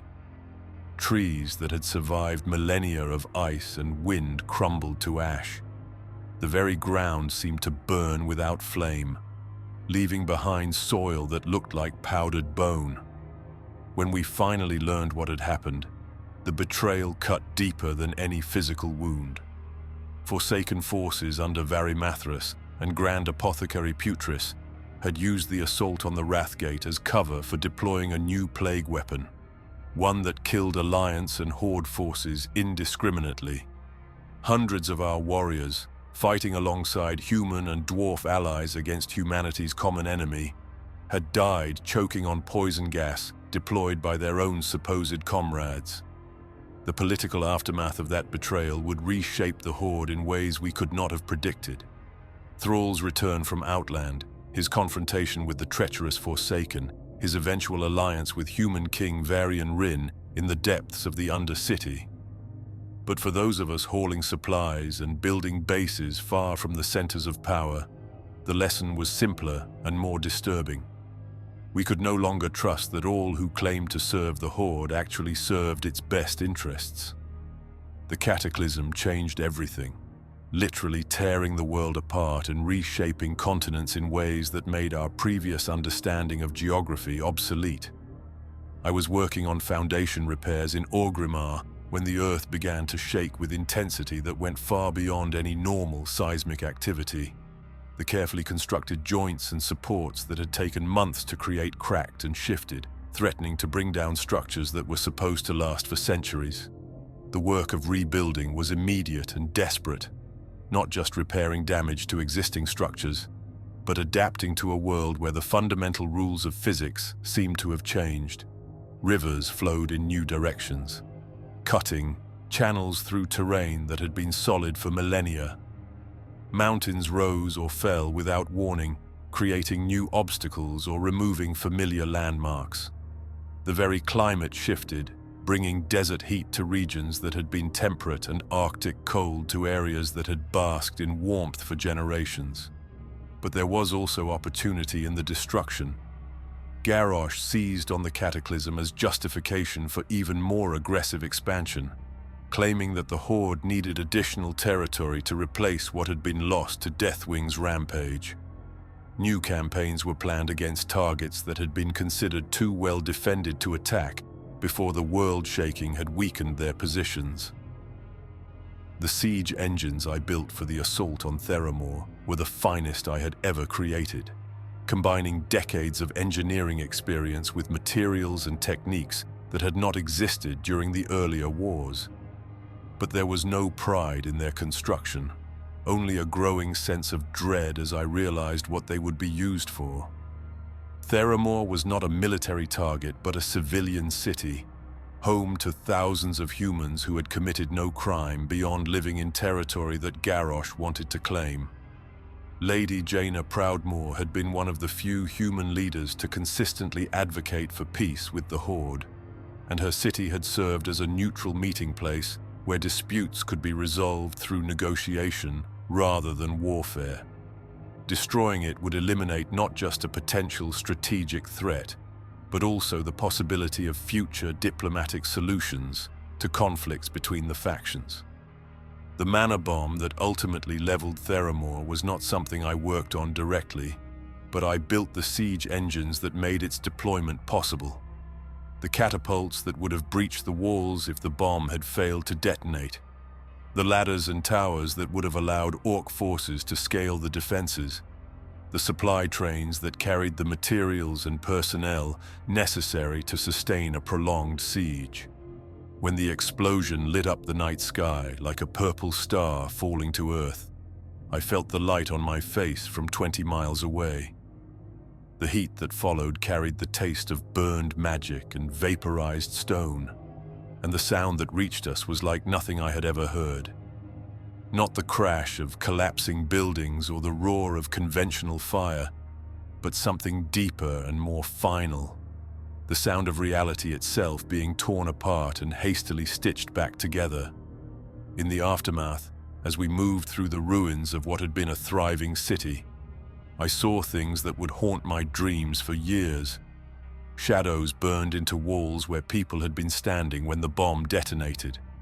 Buildings twisted into impossible shapes by magical energies they were never designed to contain. And everywhere, the purple-white dust that was all that remained of thousands of human lives reduced to their component atoms. This was not conquest. This was not even war in any meaningful sense. This was simply murder on a scale that beggars comprehension. The deliberate erasure of an entire community for reasons that had more to do with demonstrating power than achieving any strategic objective. I had built tools of genocide, and the knowledge sat in my stomach like a stone that would never pass. The march to Pandaria offered escape from the memories of Theramore, but it also brought new moral compromises that tested the loyalty of every Orc who had joined the Horde seeking honor rather than mere power. The continent hidden behind mists was beautiful in ways that reminded me of Draenor before the corruption. But our arrival brought conflict to a land that had known peace for thousands of years. The mining operations we established in Pandaria were different from any I had worked before, focused not just on extracting useful materials, but on claiming territory that could serve as proof of Horde dominance over Alliance expeditions. We dug competitive mines, racing to extract resources faster than human crews working parallel excavations only a few miles away. The waste was tremendous, as we prioritized speed over efficiency and quantity over quality in our desperation to demonstrate superiority. But worse than the waste was the effect our presence had on the land itself. Pandaria was infested with creatures called Shah, beings of pure negative emotion that fed on conflict and grew stronger in the presence of anger, fear, and hatred. Our mining operations, driven by competitive fury and the stress of working under impossible deadlines, became breeding grounds for these entities. I watched mountains crack open to disgorge clouds of living malice. I saw rivers run black with manifestations of despair so thick they poisoned everything downstream. I felt the weight of accumulated rage pressing down on mining camps where Orcs worked 18-hour shifts in conditions that would have been intolerable without the Shah feeding off their frustration and amplifying it back into the workers. This was not sustainable. Anyone with functioning eyes could see that our activities in Pandaria were creating more problems than they solved. turning a pristine continent into a battlefield where the very emotions of the combatants became weapons that could destroy the world. But Garrosh's response to these mounting disasters was always the same. Work harder, fight fiercer, show no weakness that enemies could exploit. The breaking point came with Vol'jin's rebellion, when the Darkspear leader publicly challenged Garrosh's fitness to lead the Horde and was nearly killed for his defiance. I was working in a mine shaft when news of the assassination attempt reached us, carried by breathless messengers who had ridden hard from Orgrimmar with warnings that any orc who supported the troll would be considered an enemy of the state. This was the moment when silent resistance became impossible. For years, many of us had harbored doubts about Garrosh's leadership while continuing to serve, because we believed in the Horde as an institution larger than any individual war chief. But when loyalty to the Horde required betraying basic principles of honor and justice, we had to choose between competing definitions of what it meant to be orc. The choice was easier than I had expected. I had spent my entire life building things, and I knew the difference between structures that enhanced the world and those that diminished it. Garrosh's Horde was a machine for creating suffering, and no amount of personal loyalty could justify continuing to feed it with my labor. The sabotage began small and spread through networks of trust that had been building for years among workers who shared similar doubts. Tools that broke at critical moments, slowing production quotas. Supply shipments that took wrong turns and arrived days late at destinations where they were desperately needed. Construction projects that developed structural flaws, requiring extensive repairs just as they neared completion. None of it was dramatic enough to be easily traced to deliberate action, but the cumulative effect was significant. Garrosh's war machine began to slow and stutter, starved of the reliable infrastructure it needed to maintain campaigns on multiple fronts. The war chief could threaten individual workers with punishment, but he could not function without the collective labor of thousands of orcs whose cooperation was no longer guaranteed. This quiet rebellion was my contribution to Vol'jin's uprising, and it was the most meaningful work I had done since helping to build Orgrimmar decades earlier. Instead of creating tools for conquest and destruction, I was using my skills to undermine systems that served only to perpetuate violence. Instead of enabling the ambitions of leaders who had forgotten what the Horde was supposed to represent, I was working to preserve the possibility of a better future. The siege of Orgrimmar was the culmination of everything that had been building for years. Alliance and Horde forces working together to remove a leader who had become a threat to everyone, including his own people. I was not in the city during the fighting, having been reassigned to supply duties that kept me safely away from the main battle. But I could see the smoke rising from the direction of the great hall I had helped to build, and I could hear the sounds of combat echoing off the canyon walls. When it was over and Garrosh had been defeated, I returned to a city that looked much the same as before, but felt completely different. The oppressive atmosphere of constant surveillance and enforced loyalty had lifted, replaced by something that felt almost like hope. Vol'jin's Horde would be different from Garrosh's, more inclusive and less focused on domination for its own sake. But the work of rebuilding would be massive, not just repairing physical damage to structures and infrastructure, but reconstructing trust between races that had been driven apart by years of divisive leadership. Creating new institutions that could prevent future descent into the kind of authoritarianism that had made the rebellion necessary. Establishing principles and traditions that would outlast any individual leader. I looked forward to that work.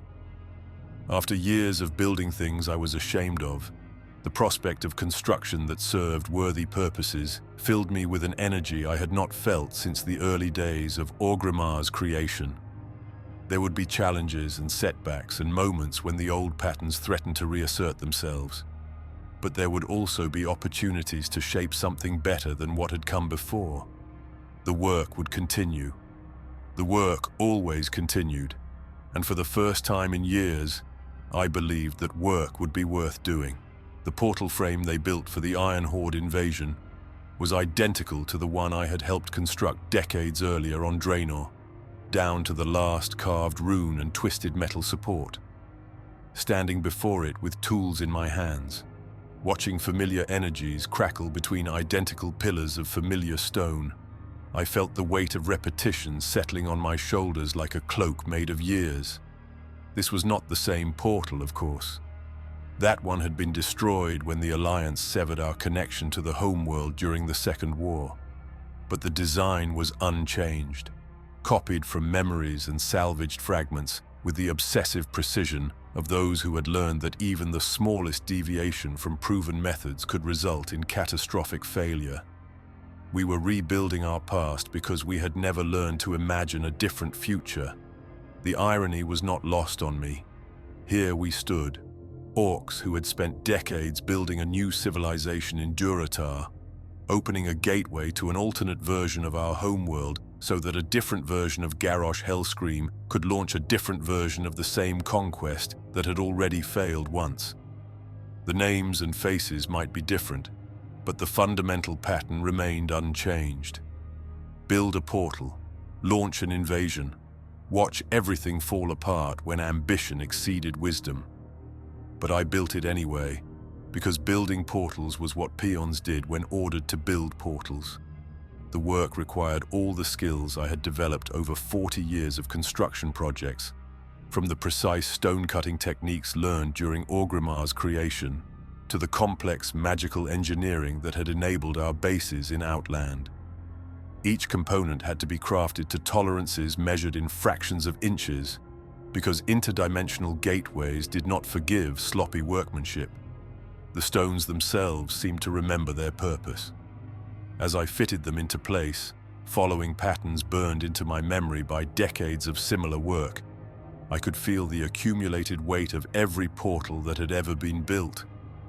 The dark portal that had brought us to Azeroth, the smaller gateways that had connected our scattered outposts during the conquest years, the ritual circles that had summoned demons and bound dragons, and enabled every atrocity committed in the name of Orcish supremacy. All of it was present in these new stones, echoes of every choice that had led us to this moment.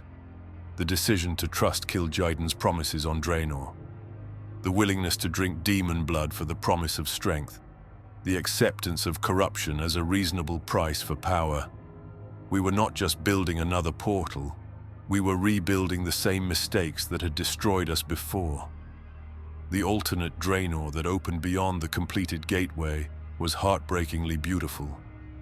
Green skies unmarred by fell corruption, flowing rivers that ran clear and clean, forests that stretched to distant horizons without a single withered tree or poisoned grove. This was our homeworld as it should have been, as it could have been if different choices had been made at critical moments. But even this unspoiled paradise was not safe from the ambitions of those who would use it as a staging ground for conquest. Within months of the portal's opening, supply trains were flowing through it in both directions. Resources from pristine Draenor feeding war machines on corrupted Azeroth. Weapons and soldiers from our world carrying the tools of modern warfare to a realm that had never known gunpowder or siege engines.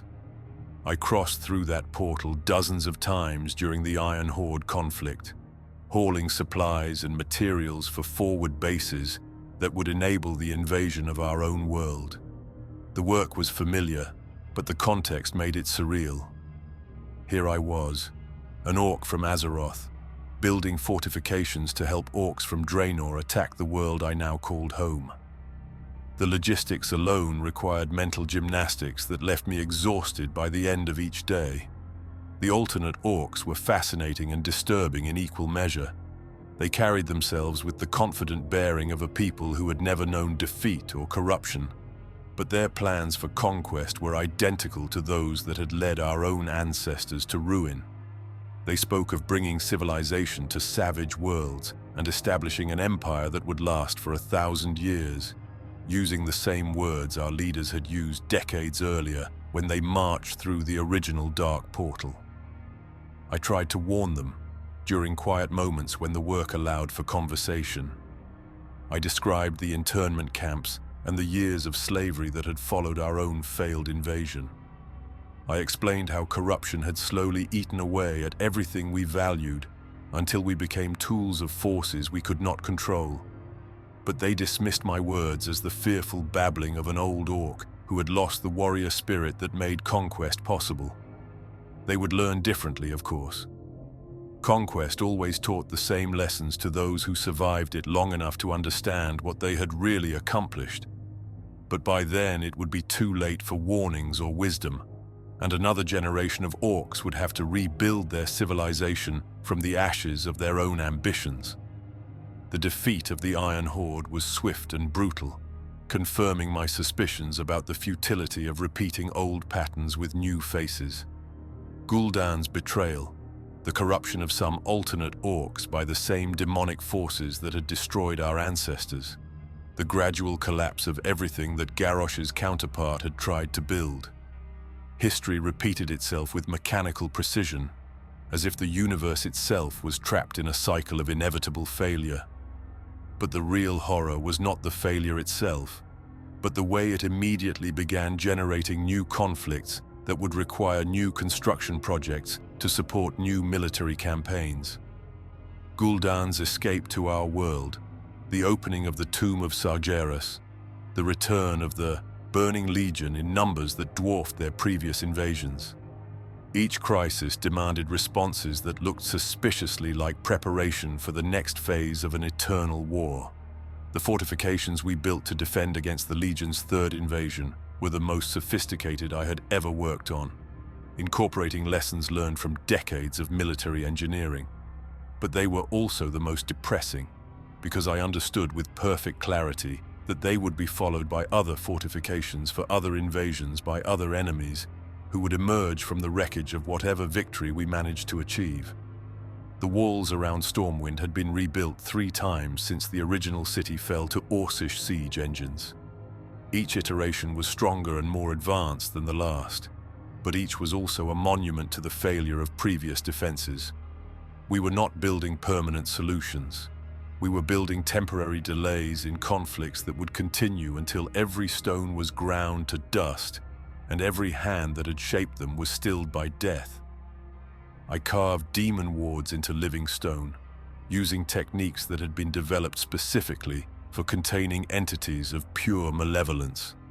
The symbols hurt to look at directly, their angles somehow wrong in ways that made the mind recoil from sustained observation. But they worked, creating barriers that even the Legion's most powerful servants could not easily breach. The irony was that these wards were based on corrupted knowledge originally taught to orc warlocks by the same demons we were now trying to keep out. We were using the enemy's own techniques against them, fighting corruption with controlled corruption, containing evil with carefully managed evil. It was effective but philosophically exhausting, another example of how every solution seemed to require accepting some portion of the original problem. The mining operations on Silithus were where I finally understood that we were not fighting a war so much as feeding a machine that existed to perpetuate itself. The Azerite that crystallized from the world's wounded heart was the most powerful substance ever discovered, capable of enhancing any technology or magic it was incorporated into. But harvesting it required keeping the wound open, ensuring that Azeroth's pain continued so that we could extract more of the miraculous blood that flowed from her suffering. I spent 18 months in those mines, breathing air thick with particles of crystallized agony and extracting materials that would enable the next phase of whatever conflict emerged from the current one. The Azerites sang as we worked, a harmony of power and torment that seemed to encapsulate everything wrong with the relationship between ambition and consequence. The substance itself was beautiful, growing in formations that resembled flowers made of liquid gold and condensed lightning. But touching it for too long caused changes that went deeper than physical transformation. Miners, who, worked the deepest veins began to show signs of something that was not quite corruption, but was definitely not natural. Their eyes took on the golden glow of the Azerite itself, and their thoughts became focused with an intensity that excluded everything except the extraction of more material. I watched friends transform into something that was still recognizably orc, but was no longer entirely themselves. They worked with mechanical precision, never tiring, never complaining, never questioning the purpose of their labor. They had become components in the mining operation rather than individuals who happened to be employed by it. And the worst part was that they seemed genuinely happy about the transformation. The fourth war that followed was a nightmare of familiar patterns played out with weapons of unprecedented destructive power. Alliance and Horde forces clashing over territory that had been contested dozens of times before, using strategies that had been proven effective in previous conflicts, pursuing objectives that would inevitably lead to the same cycle of victory, defeat, and renewed preparation for the next round of fighting. I built siege engines for the assault on Teldrassil, and every component I assembled carried the weight of similar weapons I had created for similar purposes throughout my lifetime. The catapults that had broken Stormwind's walls during the First War, the ram that had shattered Lord Aaron's gates during the Second, the artillery that had bombarded Theramore into radioactive ash during Garrosh's campaigns. Each design was an improvement on the last, but the fundamental purpose remained unchanged: destroying things that other people had built. The burning of the World Tree was visible from hundreds of miles away, a pillar of flame that reached toward the heavens like a prayer written in smoke and ashes. I was not present for the actual attack, having been assigned to supply duties that kept me safely distant from the front lines.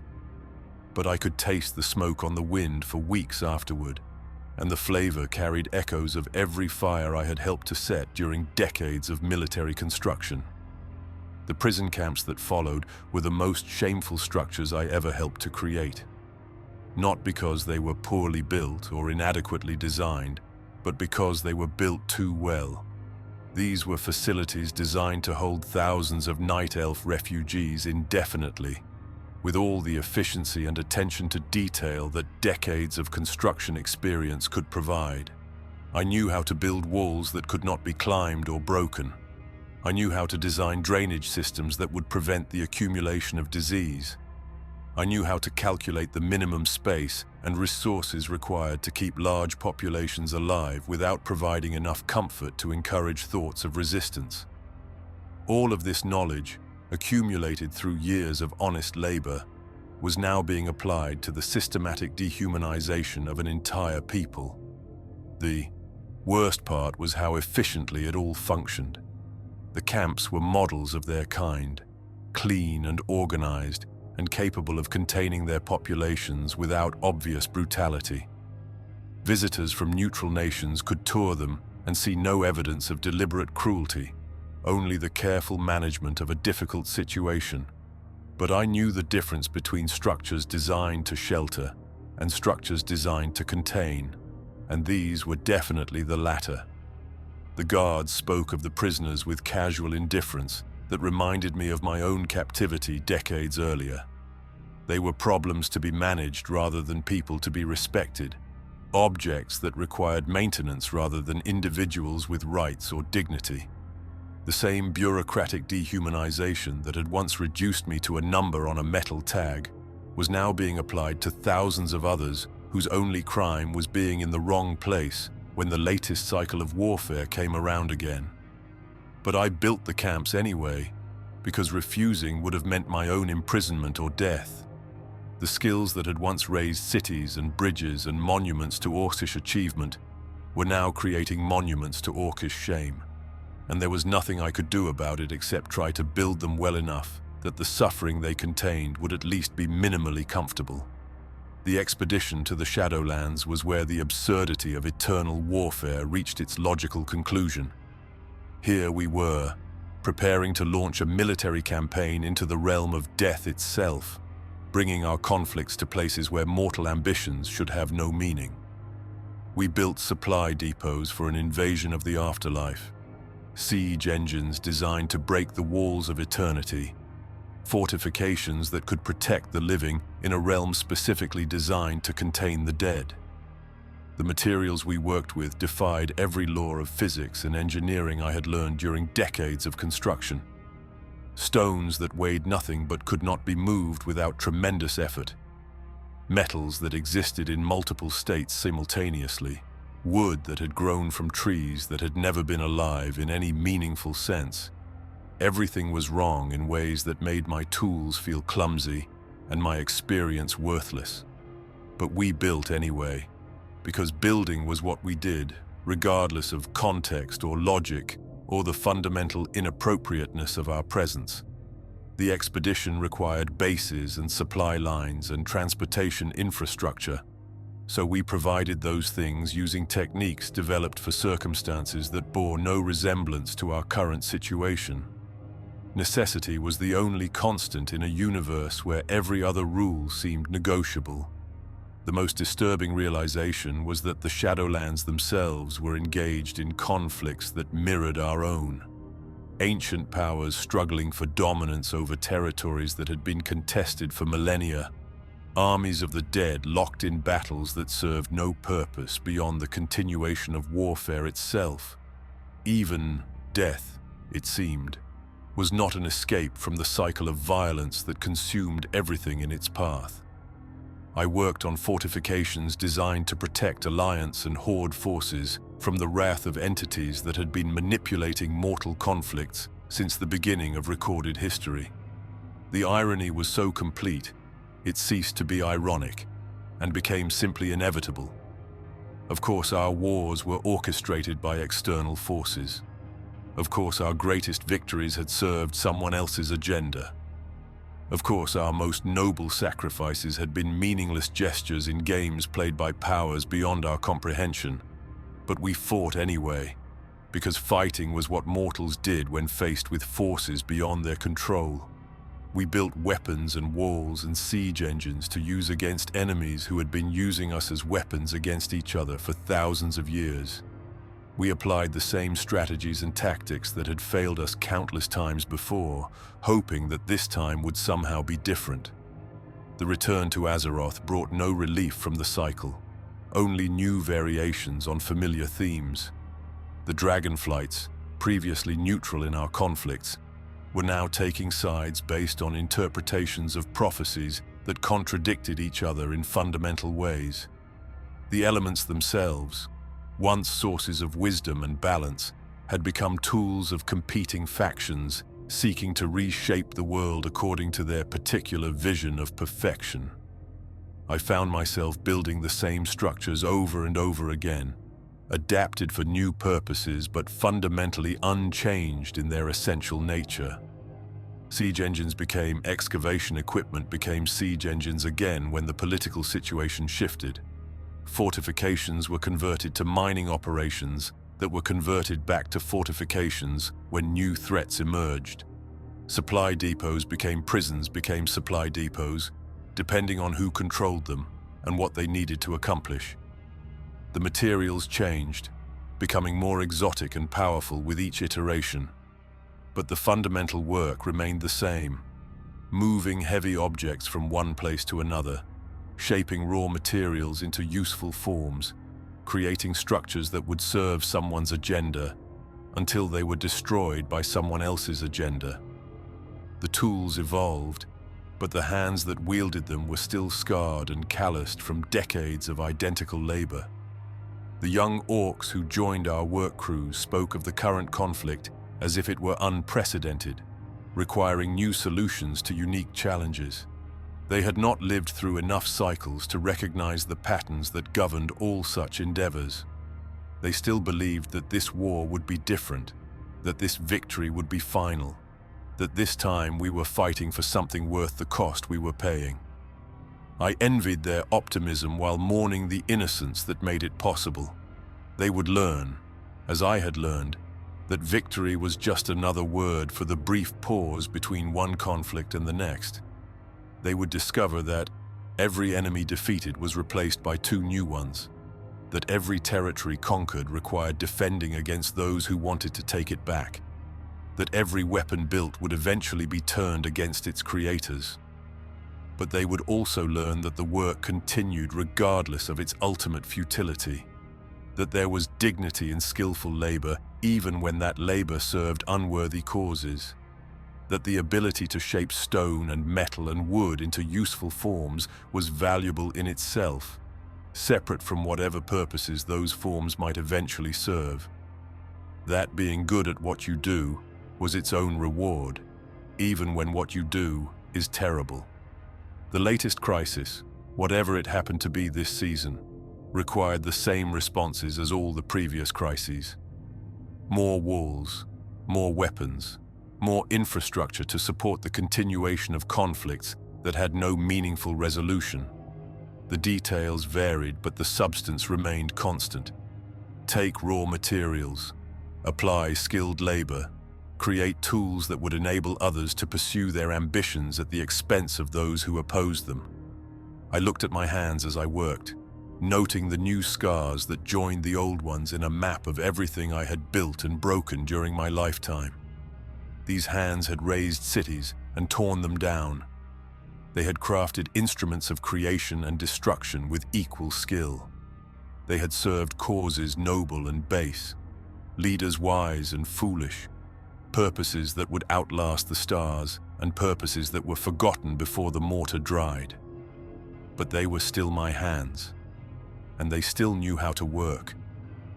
That knowledge was the only constant in a world where everything else had been revealed as temporary. And it was enough. Not enough to justify the suffering, or redeem the waste, or excuse the choices that had led to this moment, but enough to continue. Because continuing was what peons did. The work would outlast every war chief who commanded it, every enemy who opposed it, every cause that motivated it. Long after the current crisis had been resolved and replaced by new ones, there would still be things to build and hands to build them. The cycle would continue because continuation was its only purpose, and that would have to be sufficient. I was Peon. I had always been Peon, and in a universe that seemed designed to defeat every other form of purpose, being very good at moving rocks from one pile to another was as close to immortality as any of us could reasonably expect to achieve.